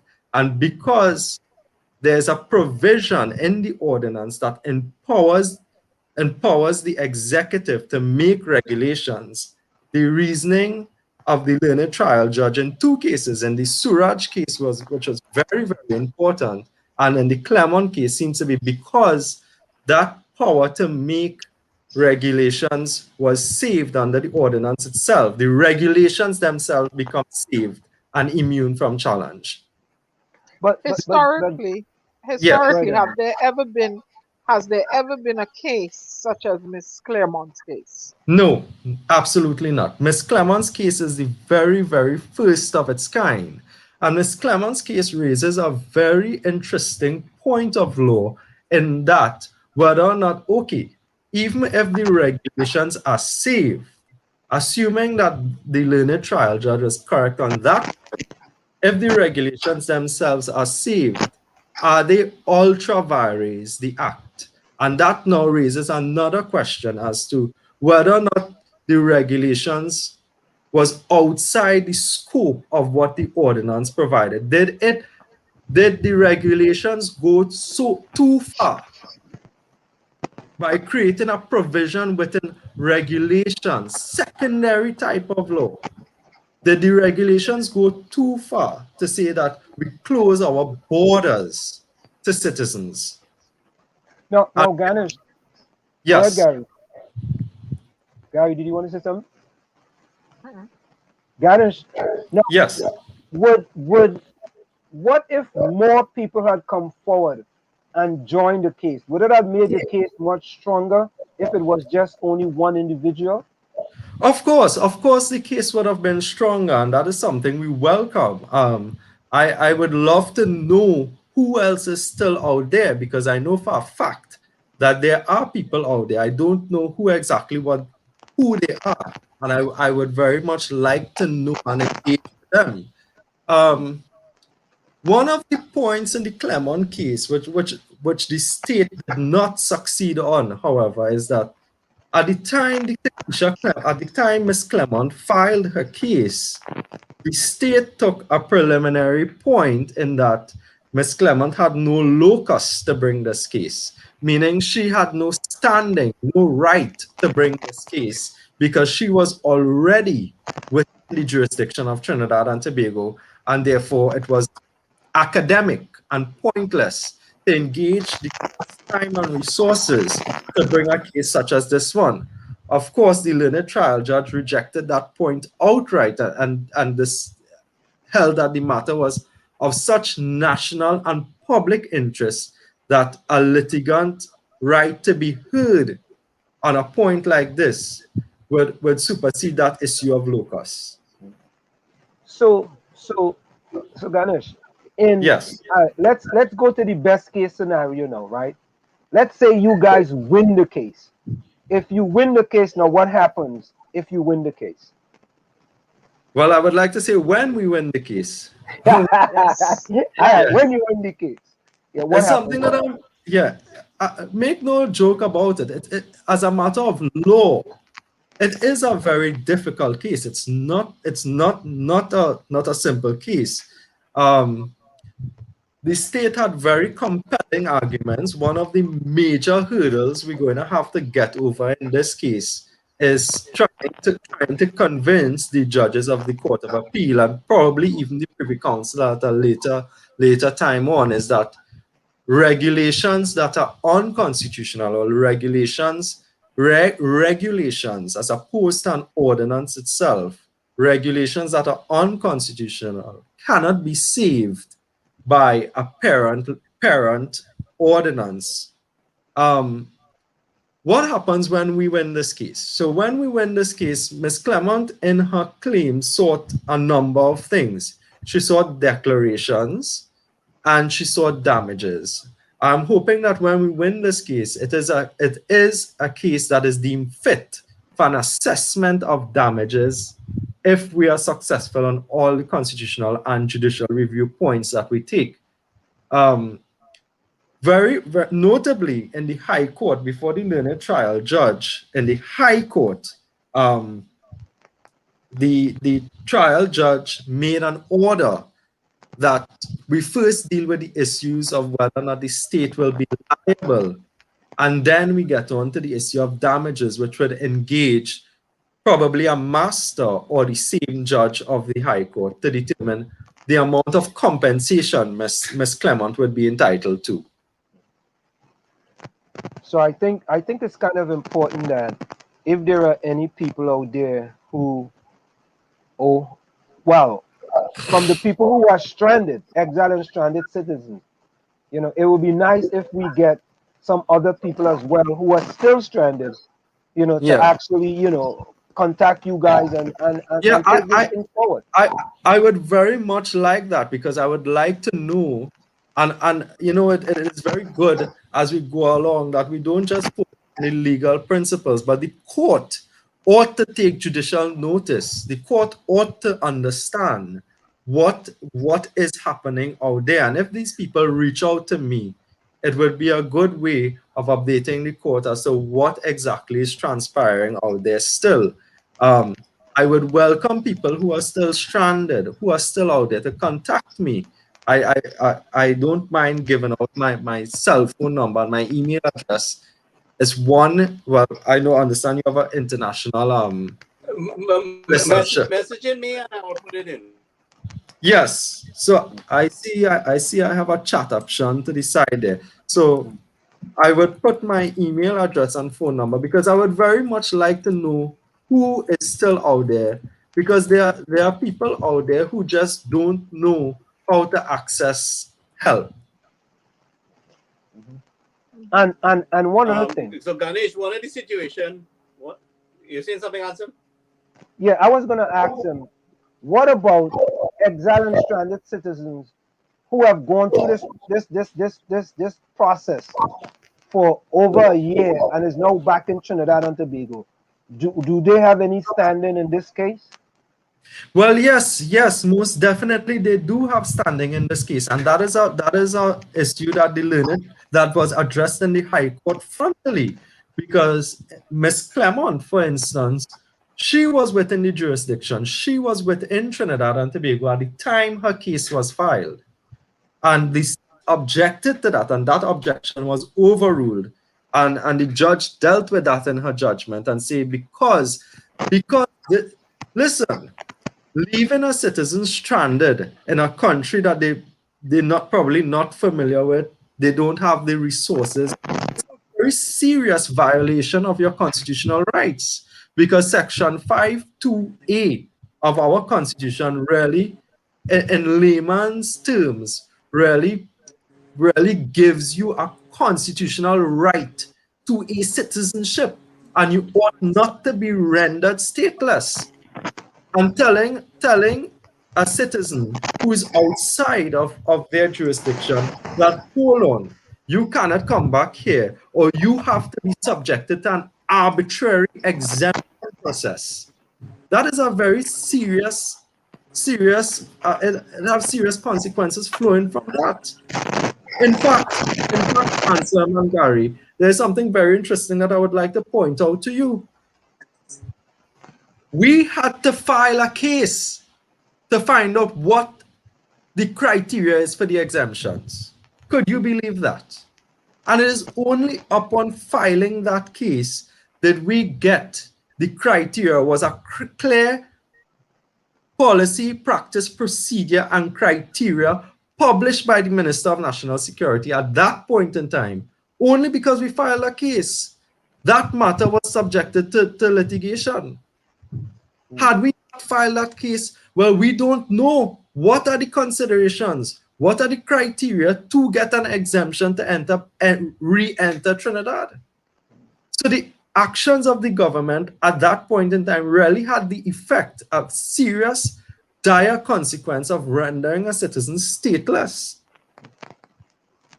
You know, and it's well, it's not funny, but we see today that the Prime Minister talked about the possibility of, you know, opening the borders at some point in the near future.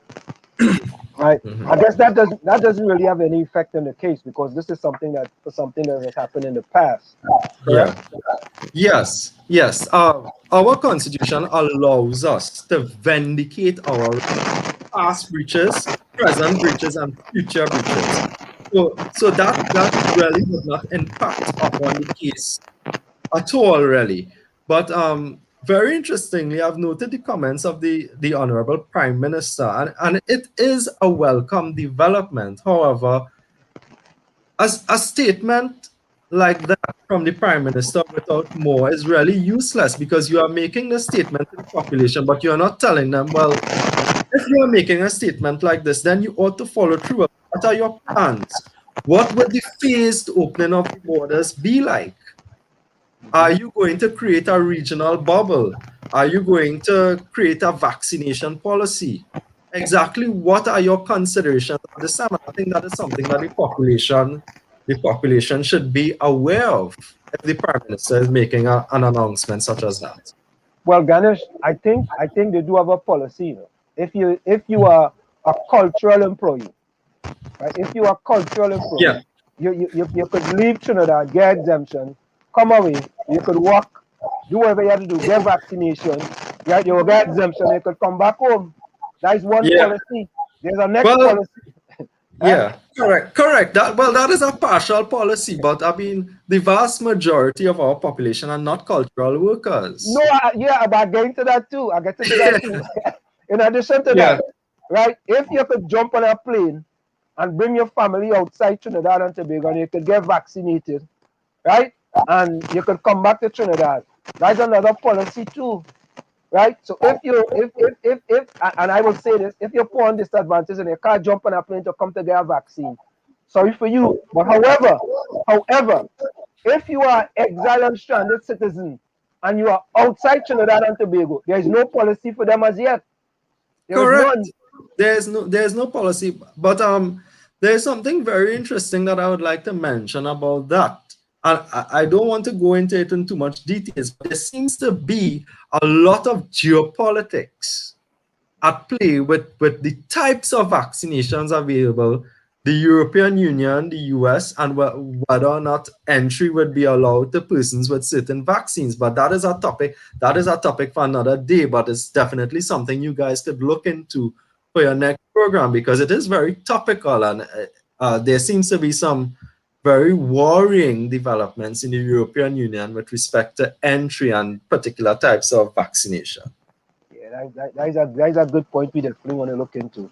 Gary, Diana, Tommy, you guys. I mean, well, you know, Ganesh, I would definitely like to have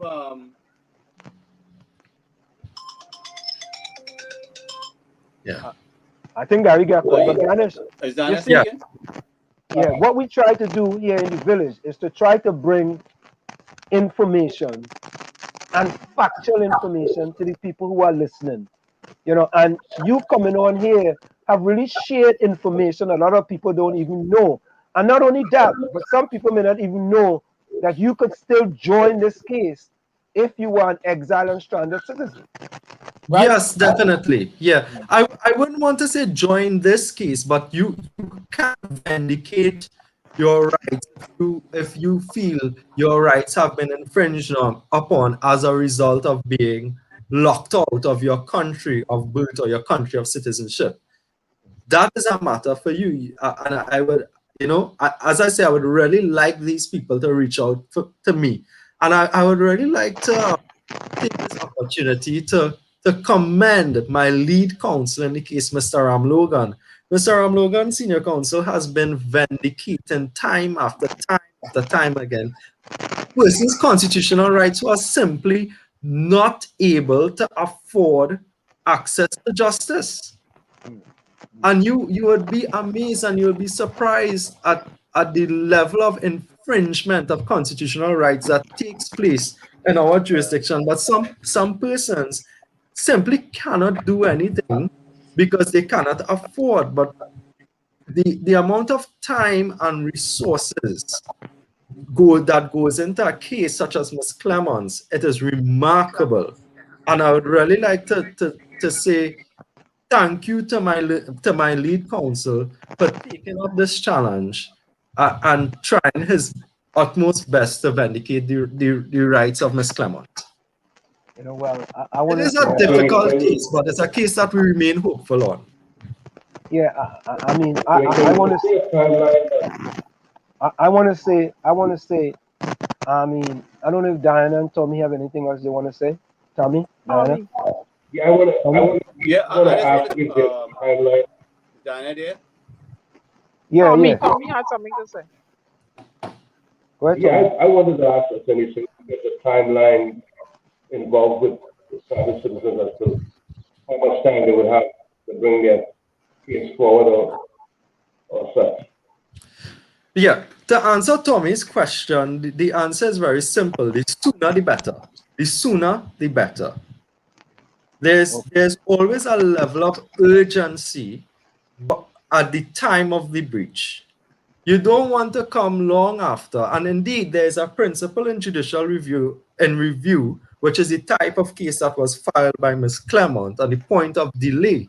You should not delay. You should not delay in trying to vindicate a breach of your constitutional rights, or you should not delay at all, because these things should be dealt with as soon as possible because there's a level of urgency attached to it. So the short answer is the sooner the better.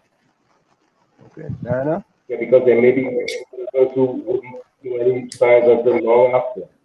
Yeah, because you don't want to put in the time and resources to prepare, file, argue a case, and then the court tells you, well, hey, this issue is academic. Why are you engaged in the court at this point in time when you're already here, you're here so long, you're set up back, you get your life back on track, and you now come into the court to try to vindicate your legal rights? The hurdle becomes a lot more or a lot higher to cross. Ganesh. Yes. How Ganesh? Yes. How did hold on, Gary? Hold on. Hold on, Gary. Go ahead, Diana.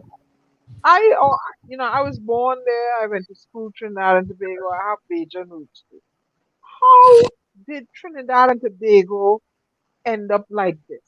I always, why is the judicial system so snail-like and is so tainted and it comes off so it doesn't have a sense of fairness?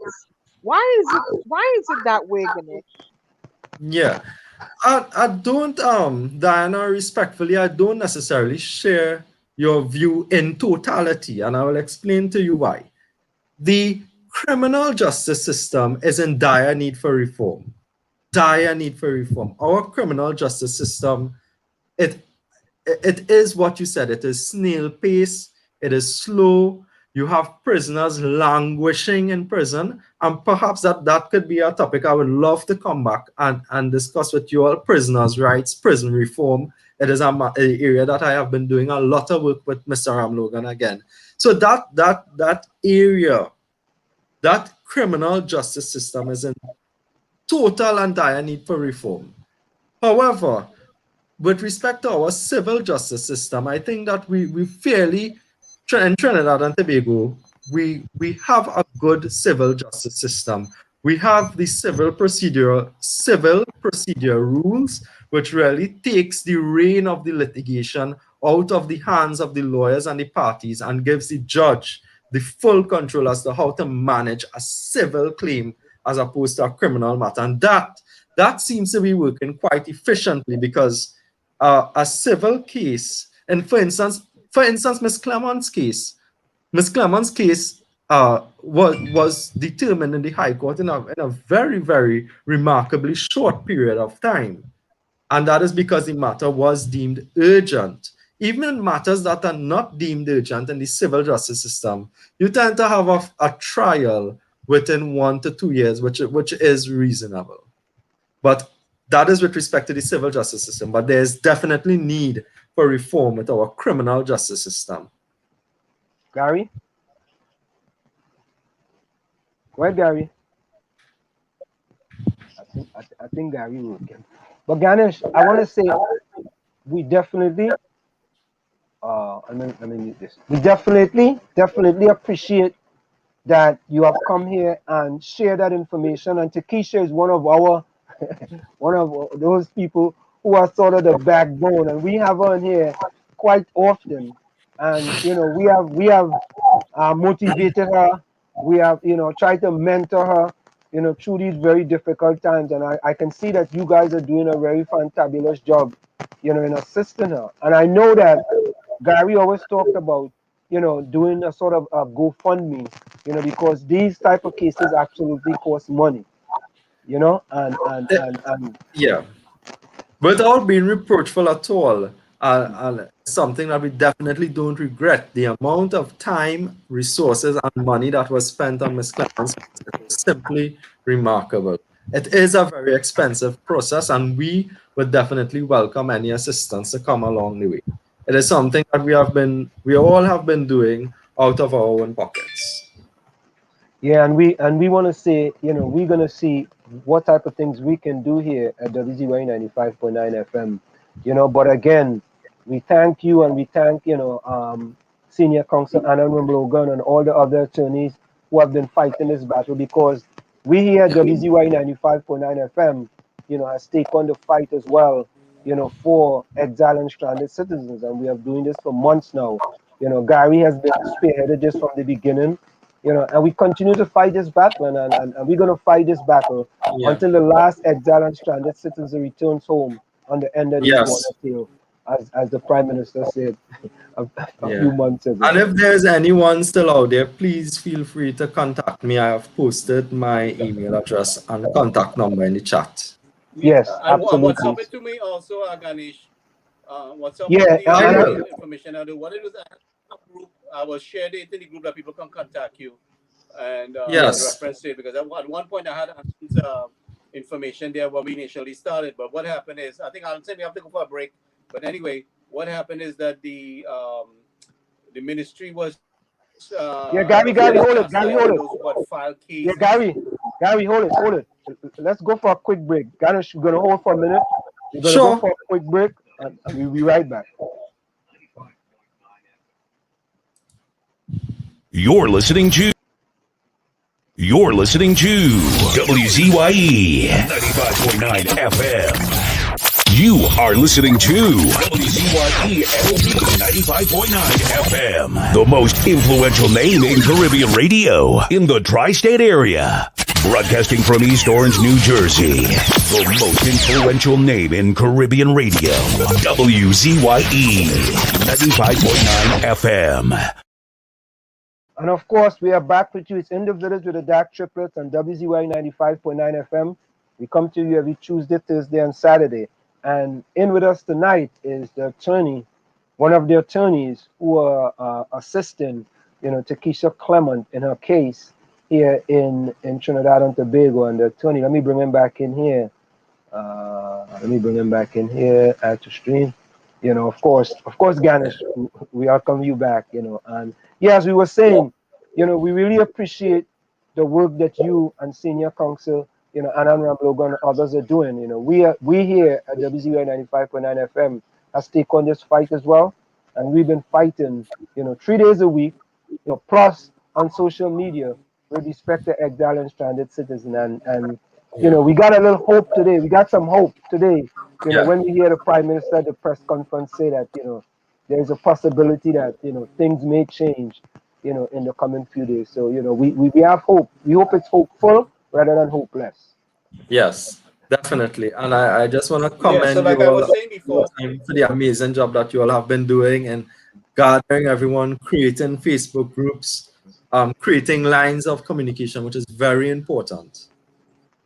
Yeah, Gary, I thought. So like I was saying before, when certain people, when I initially got Anand on board with this case, a lot of people, the Ministry of National Security was chastising those who was not getting, when you called to follow up on your exemption, they were chastising people on the side about filing cases against the government and giving them a hard time. So a lot of people were being victimized for filing a case against the government because they got frustrated and they wasn't getting any response through this email process that they initially started. That's how a lot of people came my way, because our foreign affairs missions here wasn't responding to them.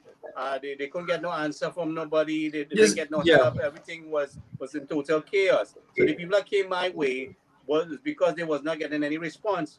And when I got on board to help, a lot of the lawyers chastising the people who file cases and making them feel like they'll be victimized. And they did victimize some people for filing cases when they called to inquire.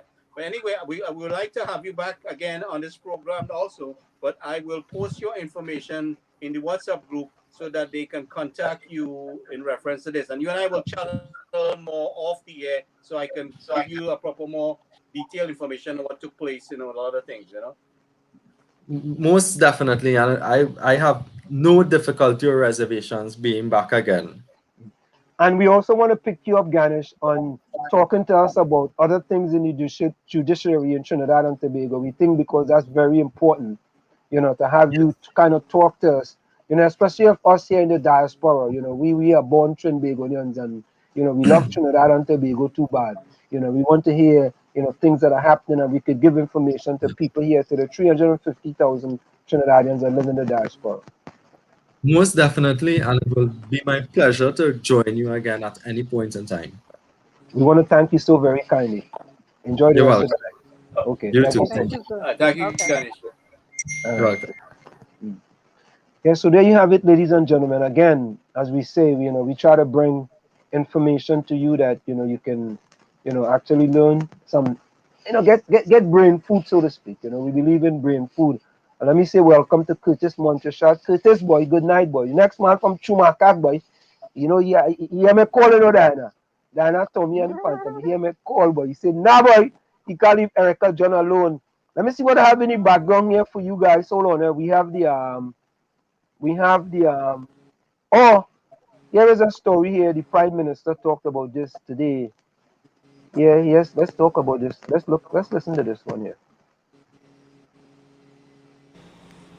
I hope we'll put this private sector thing to bed and not get confused.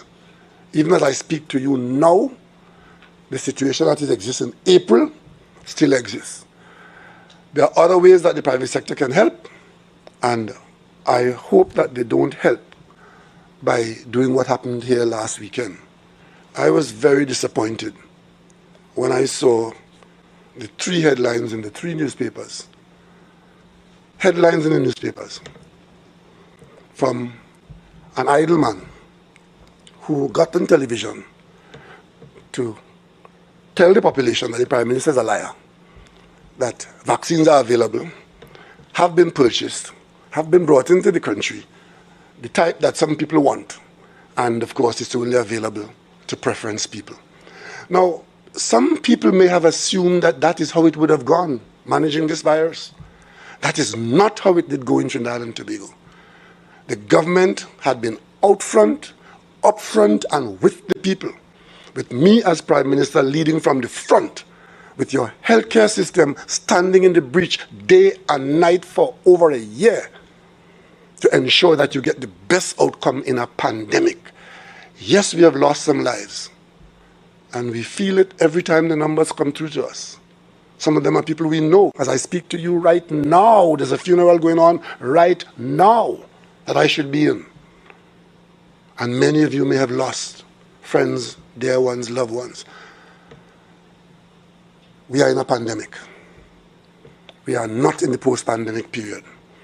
Your government puts the responsibility on its shoulder, as it must, by oath of office, to ensure that the interests of the wider national population comes first at every time. And there you have it, ladies and gentlemen. And guys, give me 1 minute, okay? I'm gonna play one more video from the press conference today, and then we're gonna get that video from our person Dave Fernandez. This is the Prime Minister now on the this weekend curfew that he spoke about today. So just for clarification, the weekend curfew starts tomorrow or next tomorrow week? Evening, 7 o'clock until tomorrow is Sunday. Tomorrow evening, 7 o'clock into Monday, and of course tonight is Saturday night. Please don't go out there tonight and try to congregate, because Minister Hines, I think, already asked the police to ask you to go home unless you're in an emergency. And of course, we made all the arrangements for the essential workers who so far, our utilities are working, our essential workers are largely on the job. Of course, not everybody will be cooperating, but the vast majority of our people are cooperating. And we hope that the vast majority will get vaccinated, because the last 3 months, we have moved virtually heaven and earth to be able to say to you that we have a stream of vaccine coming to you. And I think, I feel for the healthcare workers who, for them, they would see a time when they wouldn't be working the way they're working now, because the population would have been in a state where they're not required in that way. Because until we get to that position, they will be required, and they have been required, and they've been doing the job. So those were basically the part of the from the press conference today that the Prime Minister talked about. Many different things that he addressed today. So we have the TNT River unit. We have the... Oh, I want to quickly ask you guys a question, right? Okay, let me play. Government has announced that almost 30,000 persons have applied for salary grants in 12 days. Minister of Finance, 𝗪𝗂𝗪𝗏, shared the latest update via a tweet on Wednesday. Minister 𝗪𝗪𝗏 said the majority of applicants were from the food, restaurant, and retail sectors. The minister also shared a graph which further identified the number of persons applying by sector. A significant number of people can be affected or have been affected by the state of emergency, which was implemented on May 16.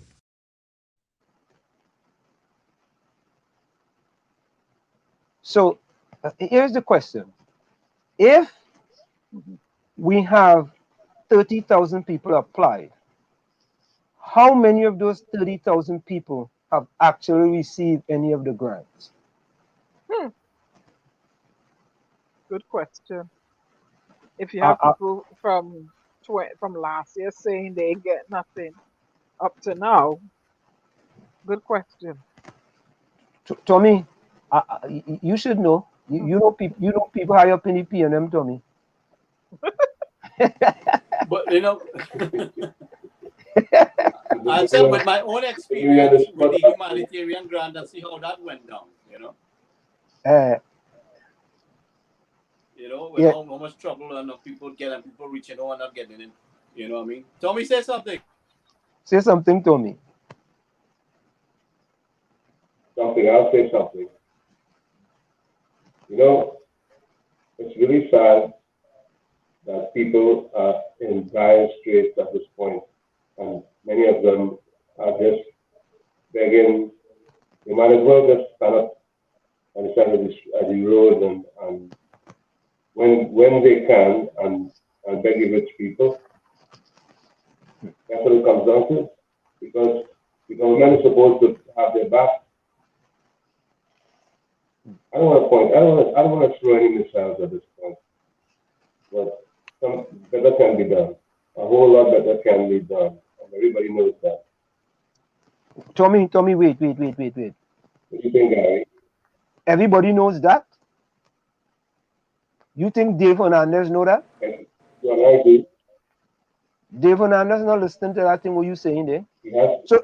So guys, here is the video that Dave Hernandez sent me. He sent me this video, right? And I have uploaded it. So let's listen to the Dave Hernandez video. Let's listen.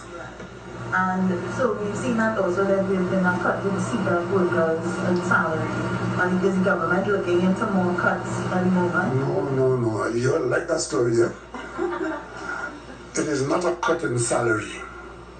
Let us go back to where it came from. CPAP is a make-work program. Don't have people's jobs. The more we look at it as jobs, you get into difficulty. CPAP is the last, it came after URP. Remember that? What has happened is that we have shut down the program. So they don't get their social support through the program. They now get it as a grant, like other people who have lost their means. So what they get is another 3/4 their salary, and that's another story. Because you fell into that. I would have expected and I was hoping that would have been put to you differently. It was not put to you properly. It is not a cut in salary. It is that the program has been shut down because we don't want them out there. And while the program is shut down, they get a grant, like everybody else. The other people who are getting grants, whether they're working in a bar or they're working by your neighbor, it's a grant. So they don't compare that to the salary, because that basically, these make work programs, when you get into talking about them about maintaining jobs, is not that. It should be seen as the program being shut down, and the people are getting grants for the period where they're done, and hopefully the program will be restarted and the normal arrangements go back into play. And what we did, if we had shut the program down and say, okay, let them go to the Social Support Ministry for the grants, all that would have done is send 10,000 people to the ministry to create more problems. But now we know who these people are because we have them in that program. So they are getting their grants through that program. And of course, they then shouldn't be going to the Social Support Ministry for another grant.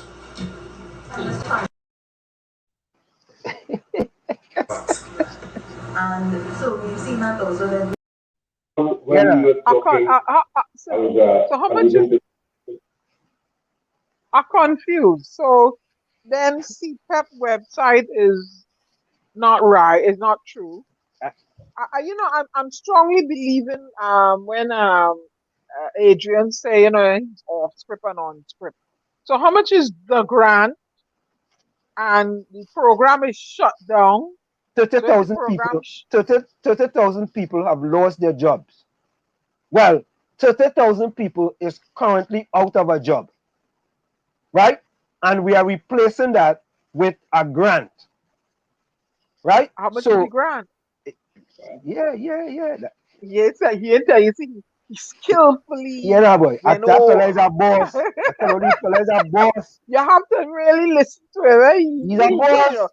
How much is the grant? I was listening to how much the grant is. Nah, we ain't talking about that. That fella good enough. I tell you the truth. Yeah. You gotta listen to him, He's a genius. He's a genius. He's a genius. Watch. But We Mr. cut, Hernandez, he could bamboozle Mr. Hernandez. yeah, we cut the program, you know. It's just that we sent 30,000 of them home, right? Yep. And since we send them home, we go get them a grant now. We don't know if the grant is the same salary, nope, or if the grant is a lower salary. And no, it's not a salary, it's a grant. It's a grant. But meanwhile, CPEP say it's in 3.3% cut. Yeah. So where's the grant amount? What you know? It's ambiguous statements out there. Hello. Why? It's gonna get worse before it gets better. So everybody has to do themselves and do the best. But think about this. Why at this point in time you will put 30,000 people on the breadline, boy? Why in a pandemic, right? Listen, we're going along with that new narrative. So CPEP, all your CPEP come now like the Ministry of Health. They put out information and nobody in double checking the information or nobody in calling the Prime Minister to tell the Prime Minister, boy, we cutting the program, we cutting the salaries. So, all the listeners, so there shouldn't be any CPEP workers working come Monday, right? Nope. Right? Nope. Am I wrong? Because but CPEP workers are very essential workers. Yeah, but that would be not anymore. They should be very essential. No. He said they shut down the program. The program is shut in down. A pandemic, CPEP workers should be also essential workers. Gary, Dr. Ali said the program shut down. It's a make work program, he said. Yeah. You what? He describes it as a make work program. Oh well. Anselm, I don't know. Well, Listen, anyway, this government shut down people work. Shut down, broke down, and locked down. Yeah, shut down, broke down, and locked down. Yeah, that before COVID. That before COVID. They started mashing up the economy before COVID. Shut down, broke down, and locked down. Boy, them fellas and them good enough. The CPEP website. The CPEP website says tell you something. Yeah. The news report what they get from CPEP. Right. And then in a press conference today, the Prime Minister Trinidad and Tobago come and tell you all of that is lies. Yep. CPEP was lying to all you. I am the king and gospel of truth. That's right. Here is the truth. We shut down the program. We gave them a grant, and they can't go to social service and get any other grant either. Nope. So if I giving you a grant and you making $5,000 a month, for example, I could give you $2,000 for that grant. Look. Let me go and take a drink. Yeah, look, Red Polo. Man, this has so much a virtual, a virtual sip of Red Solo. You got it? But Diana told me and Gary, you think the go along, get along gang go say anything about that? You think them go look at the CPEP website, look at what's on the news, and then look at what the Prime Minister says, something in adding up. And compare, no. Yeah, something in adding up. I heard about a racket, right? No. Go ahead. I heard about a racket where you had to pay a couple $1,000 to get a job, to get a CPEP job too. You know? I heard that shut down now. That shut down now. So wait now. But listen to this. So listen. So all them contractors, all the contractors who are CPEP gang, one of them. That shut down. Them getting grants too? That shut down. Yeah, how come the media ask them question? Hey Dave, I wonder if Dave Fernandez know that. Dave, them getting grant too. Dave, boy.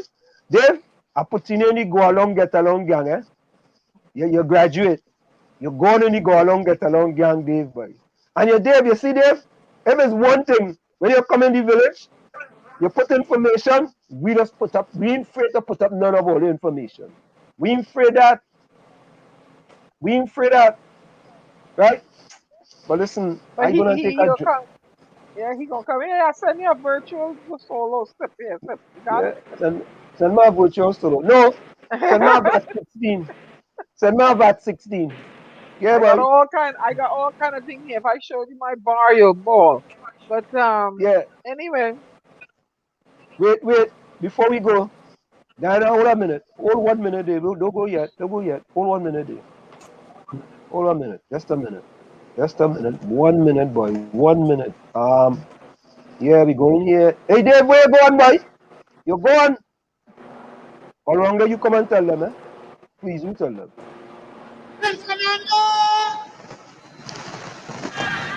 All round you come. And anytime all round in South, you have a nice man in South, right?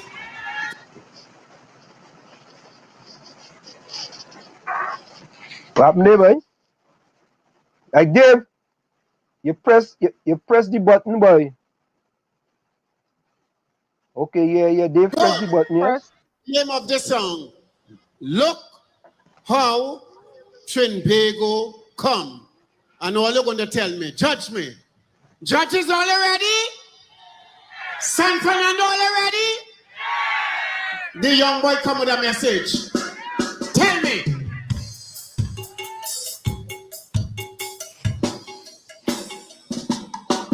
Trinidad and Tobago, time to wake up, you know. Yeah.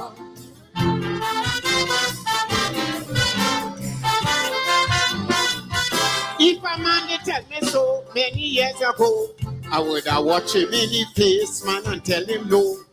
If a man they tell me so about my 𝗪𝗵𝗃𝗃, I would have watched him in his face, man, and tell him no.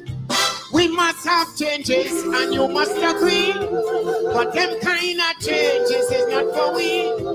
But when I look around and I see them crimes, all I could tell myself today is signs of the time. When I hear 𝗪𝗶𝗪𝗃 fighting war with 𝗪𝗶𝗪𝗃, look how 𝗪𝗵𝗃𝗃 come. And when I hear 𝗪𝗪𝗃 fighting war with 𝗪𝗪𝗃, look how 𝗪𝗵𝗃𝗃 come. And then some little fellas who ain't done no mother, walking about with guns and killing one another. That is corruption. All you see how 𝗪𝗵𝗃𝗃 come. Guys, yeah. Time to wake up, you know.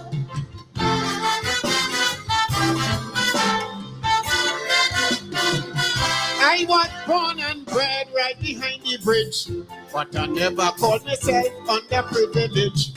As a boy growing up, the money was small, but in my mind I never think about no kind at all. You could have called and never tried and then send him home. Now some parents telling you, leave the child alone. Morality and standards gone down the drain. That is why today's appearance in plenty pain. You know your child ain't walking, but it's true will see wearing. Look how 𝗪𝗵𝗃𝗃 come. And then he pants below the bottom, if you walk past it fall down. Look how 𝗪𝗵𝗃𝗃 come. Then he living by the mother or he living bachelor. I'm talking to you woman, tell me what is your future? That is corruption. All you will see how 𝗪𝗵𝗃𝗃 come. Trinidad and Tobago, time to wake up, you know.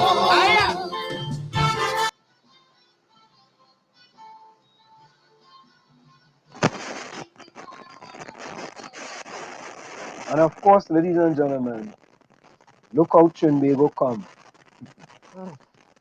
Look how 𝗪𝗵𝗃𝗃 come. But folks, of course, we always happy when we come to you. Mark Daniel, if you're still there, you're going to close the program tonight. Put your closing comments in the comments, and we're going to close the program tonight. Look how 𝗪𝗵𝗃𝗃 come, boy. It's an easy, you know, It's they go trend now. Hey, Beige. What we talking about we country, sir? Big. It's Beige, what we Bago talking about Trent. we country, sir? Yeah, Beige Trent, yeah. Yeah, Lana, the go along get along gang, boy. Dave Hernandez and the go along get along gang. We have plenty of them, you know. We gotta add people to the go along get along gang, boy. We adding them, You see, but Diana, Tommy, and Gary, if Dave was a free thinker, Dave would have asked himself, but wait now. All right, CPEP only was wrong, right? Only put out false information. The news follow all your false information and they broadcast it. But it seemed that if the information what the Prime Minister put out is worse because CPEP shut down, no more work. All the other guy, and I wonder if that apply for that grant now. Or they just getting that grant in their bank account. No, according to he said no, they have it their information already. So they shouldn't be burdening the social system. So let's see what's gonna happen. I don't know any CPEP workers. So if you know anybody working for CPEP, you can ask. No, I know people who are some CPEP gang. So I find out from them then. That's what you need to know. You know what? That is a good thing. I'll call somebody. But now they ain't going to come on. Don't let them come on. Just talk with them one-on-one. No, well, we go blow their voice. Right? We go disguise their voice. We go like, oh, yes. I got a CPEP gang. You got to disguise their voice. Yeah, but Diana told me, but good. CPEP gets paid by the bank. You mean the money goes straight to the bank? Yeah. Eh? I think it's for Citizen Bank, the money that's going. So the grant will go straight to the bank then? Yeah. So wait now. And we're gonna close on this. So does that mean to say that the CPEP workers don't have to go to work anymore? Nope. Okay. Lana say it. I mean, boy, I don't know no what productivity. I don't know no what we productivity and getting paid. I don't know what we country coming to, you know, boy. Look how Bago train come. Bago and that means that the whole place should be. Lord Father, please put a hand. I know what kind of man we support the answer. I 30,000 people, boy. You shut down, boy. I saved in that video. No regards to nobody. Yeah, he heartless. Yeah, and I saved in that. Run through him. But Gary, wait, Gary, if only if you give me permission, could I put up the comment from the Minister of National Security that he made today in the group? The comment? Yeah. Oh, all right. So I'm gonna put up that comment, boy. We partner, Gary partner, boy. Gary, boy, you have done fantabulous, boy. This is the man commented earlier. The man inside, boy. You see inside, as we get deeper into the vaccine phase, and the US and other places where most of us are, we will be able to reduce the border controls and have people move more safely. It is undoubtedly painful for some, but it's necessary to protect you. Who's you? Well, you know, the thing about it is they fail to realize that protecting everybody, whether you're inside or outside the country, it seems like the minute you left Piaco, you were stateless. No, but who's the you they're protecting? You and me and you?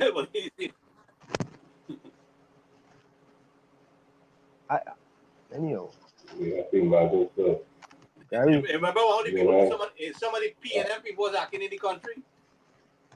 Or they keep all the COVID so and so out there, right?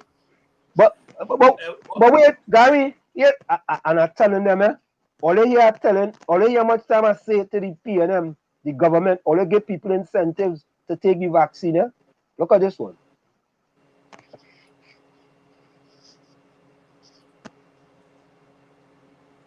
Want to see that?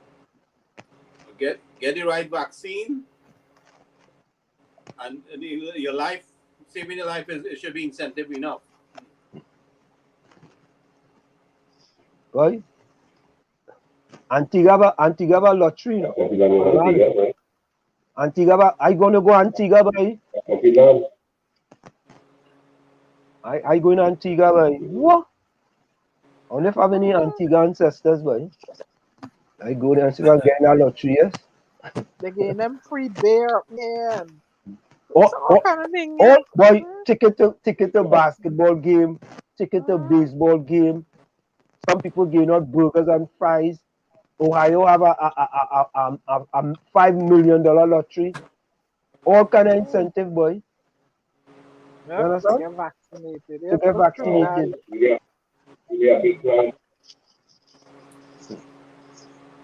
But folks, yeah, we already got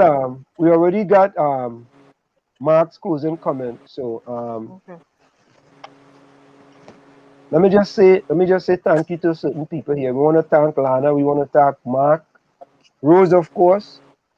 We want to thank Steve Trini Lopez. We want to thank Takesha. We want to thank the attorney, Ganesh. Ganesh, we thank you so much for joining us. You shared a lot of great information with the audience. Takesha was also inside. Dave Hernandez, boy. Dave, we welcome you, man. Did you put up Ganesh information in yeah, the chat? Yeah, I put it in the chat. Yeah, Dave Fernandez. Dave, welcome, boy. Who else? Let me see. We had of course we had Cindy Early Rose was in. We had Steve Trini Lopez. Oh, we have Curtis Montresors. Wait now. Wait, hear this. Hear this now. If you look on the chat, you're going to see a person named 𝗪𝗏𝗏𝗏. Right? 𝗪𝗏𝗏𝗏 from Schumacher Club until Building 1, apartment.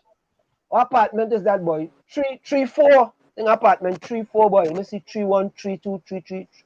Dana, don't talk about me 3, eh? I'm watching you already, you know. I see you itching, you know. Wait now. Why we at it? Wait. Why we at it? When you ending you say the something on the wall. What is that? Diana, welcome to the Chewbacca show, girl. Welcome to the Chewbacca show. What is that one, Diana? Something on the wall? He said, from where I sit, this is it. Oh, yeah. The cock on the wall. Diana, me, Diana. I don't say the clock on the wall. I was like, okay, the cock on the wall, all right. I don't say the clock on the wall, say that's all. You see, Diana? That's what you think you say. Yes, no, I miss this one, boy. How I gonna miss 𝗪𝗏, boy? 𝗪𝗏 coffee, boy. Same building, you know. 𝗪𝗏 live in the same building as Erica and I. 𝗪𝗏 get a miss that one, I'm sorry. Huh? Where's 𝗪𝗏, where are you? If she's still there, boy, but she was there early, boy, 7:49. Why you gonna miss that, boy? And you know, Diana, the coffee had they had about, I ain't gonna lie, boy, about 3 or 4 of them, eh? Oh. And I'm gonna leave it there. Latoya as well. Oh God. Hey. Let me see. Latoya. And listen up, Diana, Erica as well. And none of them don't know me as Handsomely Born, you know. Butty.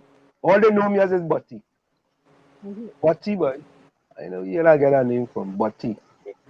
You know? More work. Lana say more work for eh? Yeah, and we Lana, you're right there. Praying everyone stay safe and continue doing good deeds. Tommy, closing words.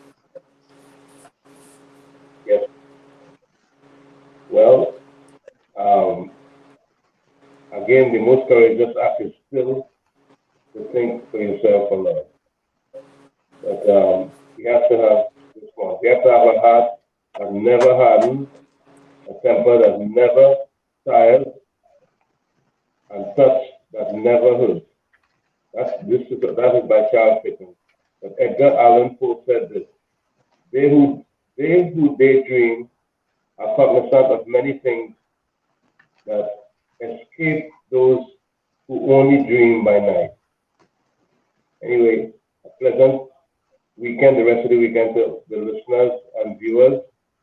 And I appreciate spending time with the dark triplets and the audience. Till the next time, blessings to all. Thank you, Toby. Gary.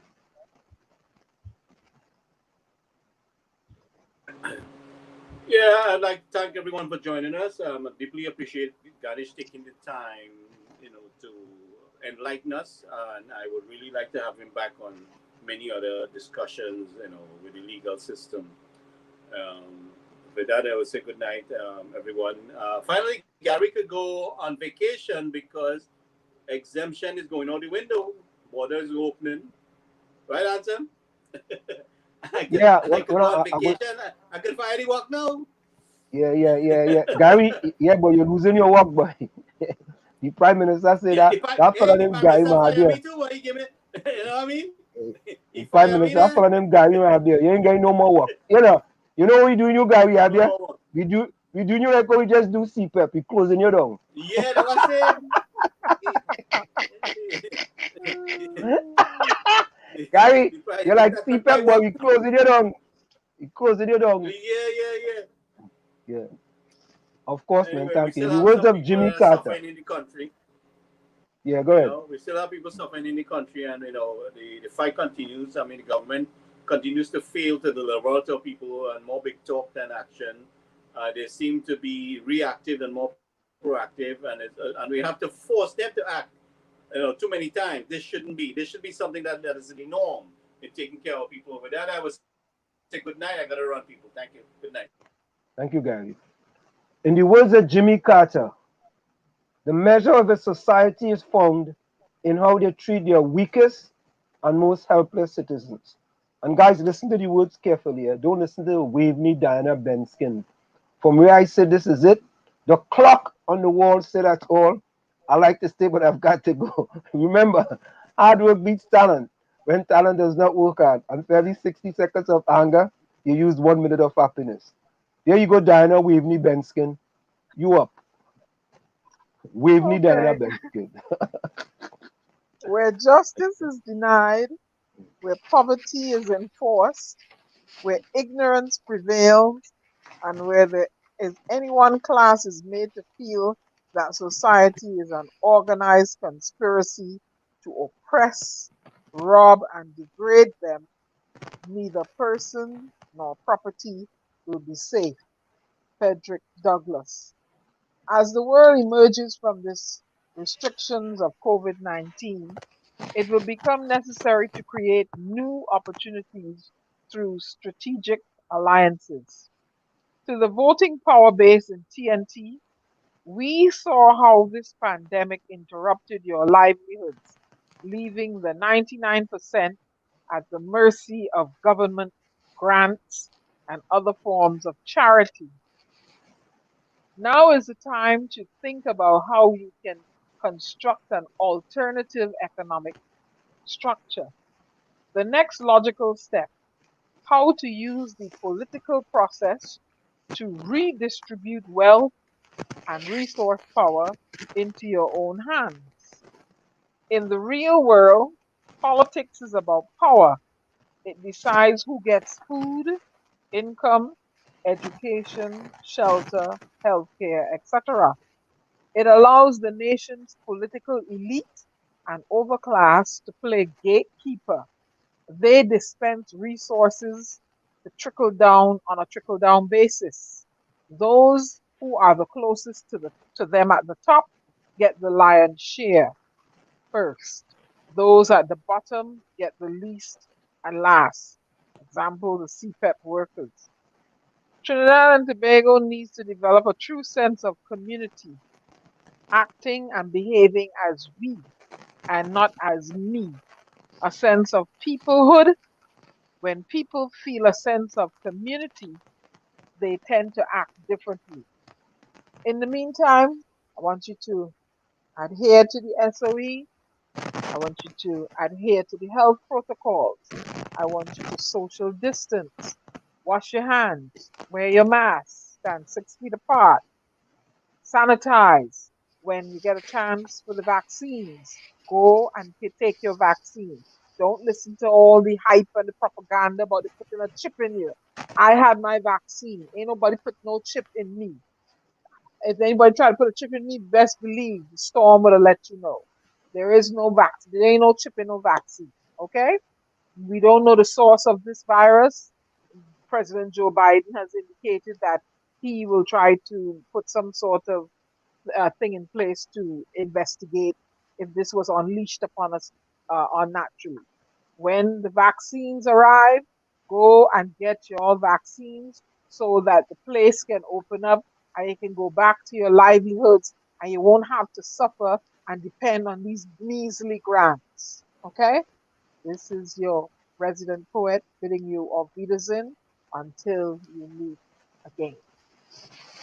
Of course, Diana, thank you so very kindly. And we're gonna close with the words of Mark Daniel. No, I don't want to do that.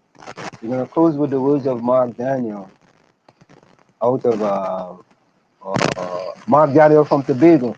Mark Daniel says, "It's been a pleasure again being able to be in your company. To each and everyone, be safe, stay positive, and good night to all." Mark Daniel, so very thank you. And we're gonna go out. I'm just gonna play a little bit. We're gonna go out with Black Stallion tonight. Let me bring in Black Stallion. Of course, this is another selection by Diana. And I love this song too bad, I gotta tell you the truth. Black Stallion. We're gonna go out with this song tonight, ladies and gentlemen. Let's go. Here we go.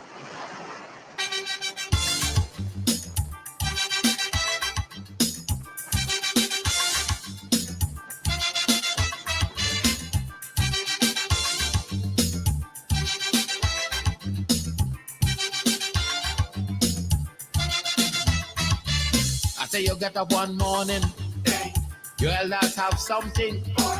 You don't know how they get it, but you want to use it. But if you ask them old people to get the things what they went through, ask them this any day, and your parents sure to say, black man have to keep on jamming, or black man to get a little something. Pick up your mind, brother, that you're able to get a pulley and jam with the devil. Why? Black man have to keep on jamming, or black man to get a little something. Make up your mind, brother, that you're ready to swim offshore and hold your boat steady. Black man have to keep on jamming, or black man to get a little something. So when you hear you get a little something with that dragon eye, you keep watching, because I don't tell you already. Black man you get nothing easy.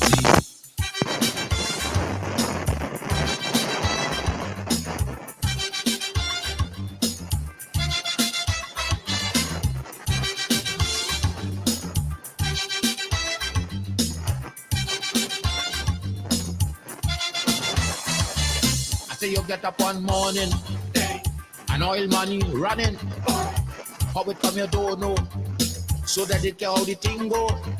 But if they read about Uriah, they wanna find out the pressure. How we get so much own hell to get a penny from TLL. Black man have to keep on jamming, or black man to get a little something. You got to take up your own cash money, pay people for your own refinery. Black man have to keep on jamming, or black man to get a little something. Make up your mind to be a magician, to make money out of scrap iron. Black man have to keep on jamming, or black man to get a little something. So when you hear you get a little something, with that eagle eye you keep watching, because I don't tell you already. Black man don't get nothing easy.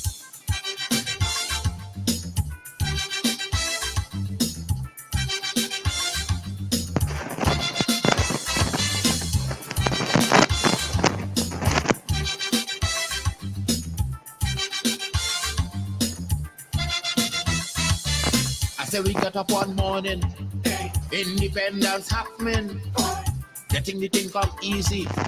Now they're taking liberty. But if they know about petition, we are to send to England for some woman to tell we in this colony free. Black man have to keep on jamming, for black man to get a little something. You got to go to conference in England to get independence in your own land. Black man have to keep on jamming, for black man to get a little something.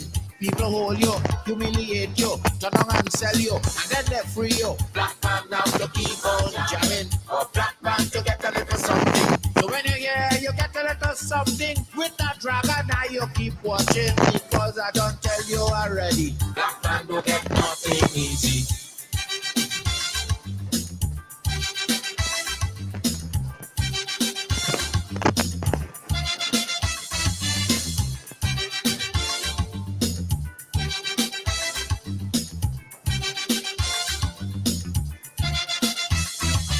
So when a black man gets something, he got to start thinking. You get it there easy. You got to practice economy. From getting licks from the slave master to become the land owner. Brother, it's a terrible journey. Back with plenty brutality. Black man have to keep on jamming. For black man to get a little something. You got to rise up, you got to stand up. Pick up your mind, you will always stay on top. Black man have to keep on jamming. For black man to get a little something. You got to go to conference in England to get independence in your own land. Black man have to keep on jamming. For black man to get a little something. You got to take up your own cash money. Pay people for your own refinery. Black man have to keep on jamming.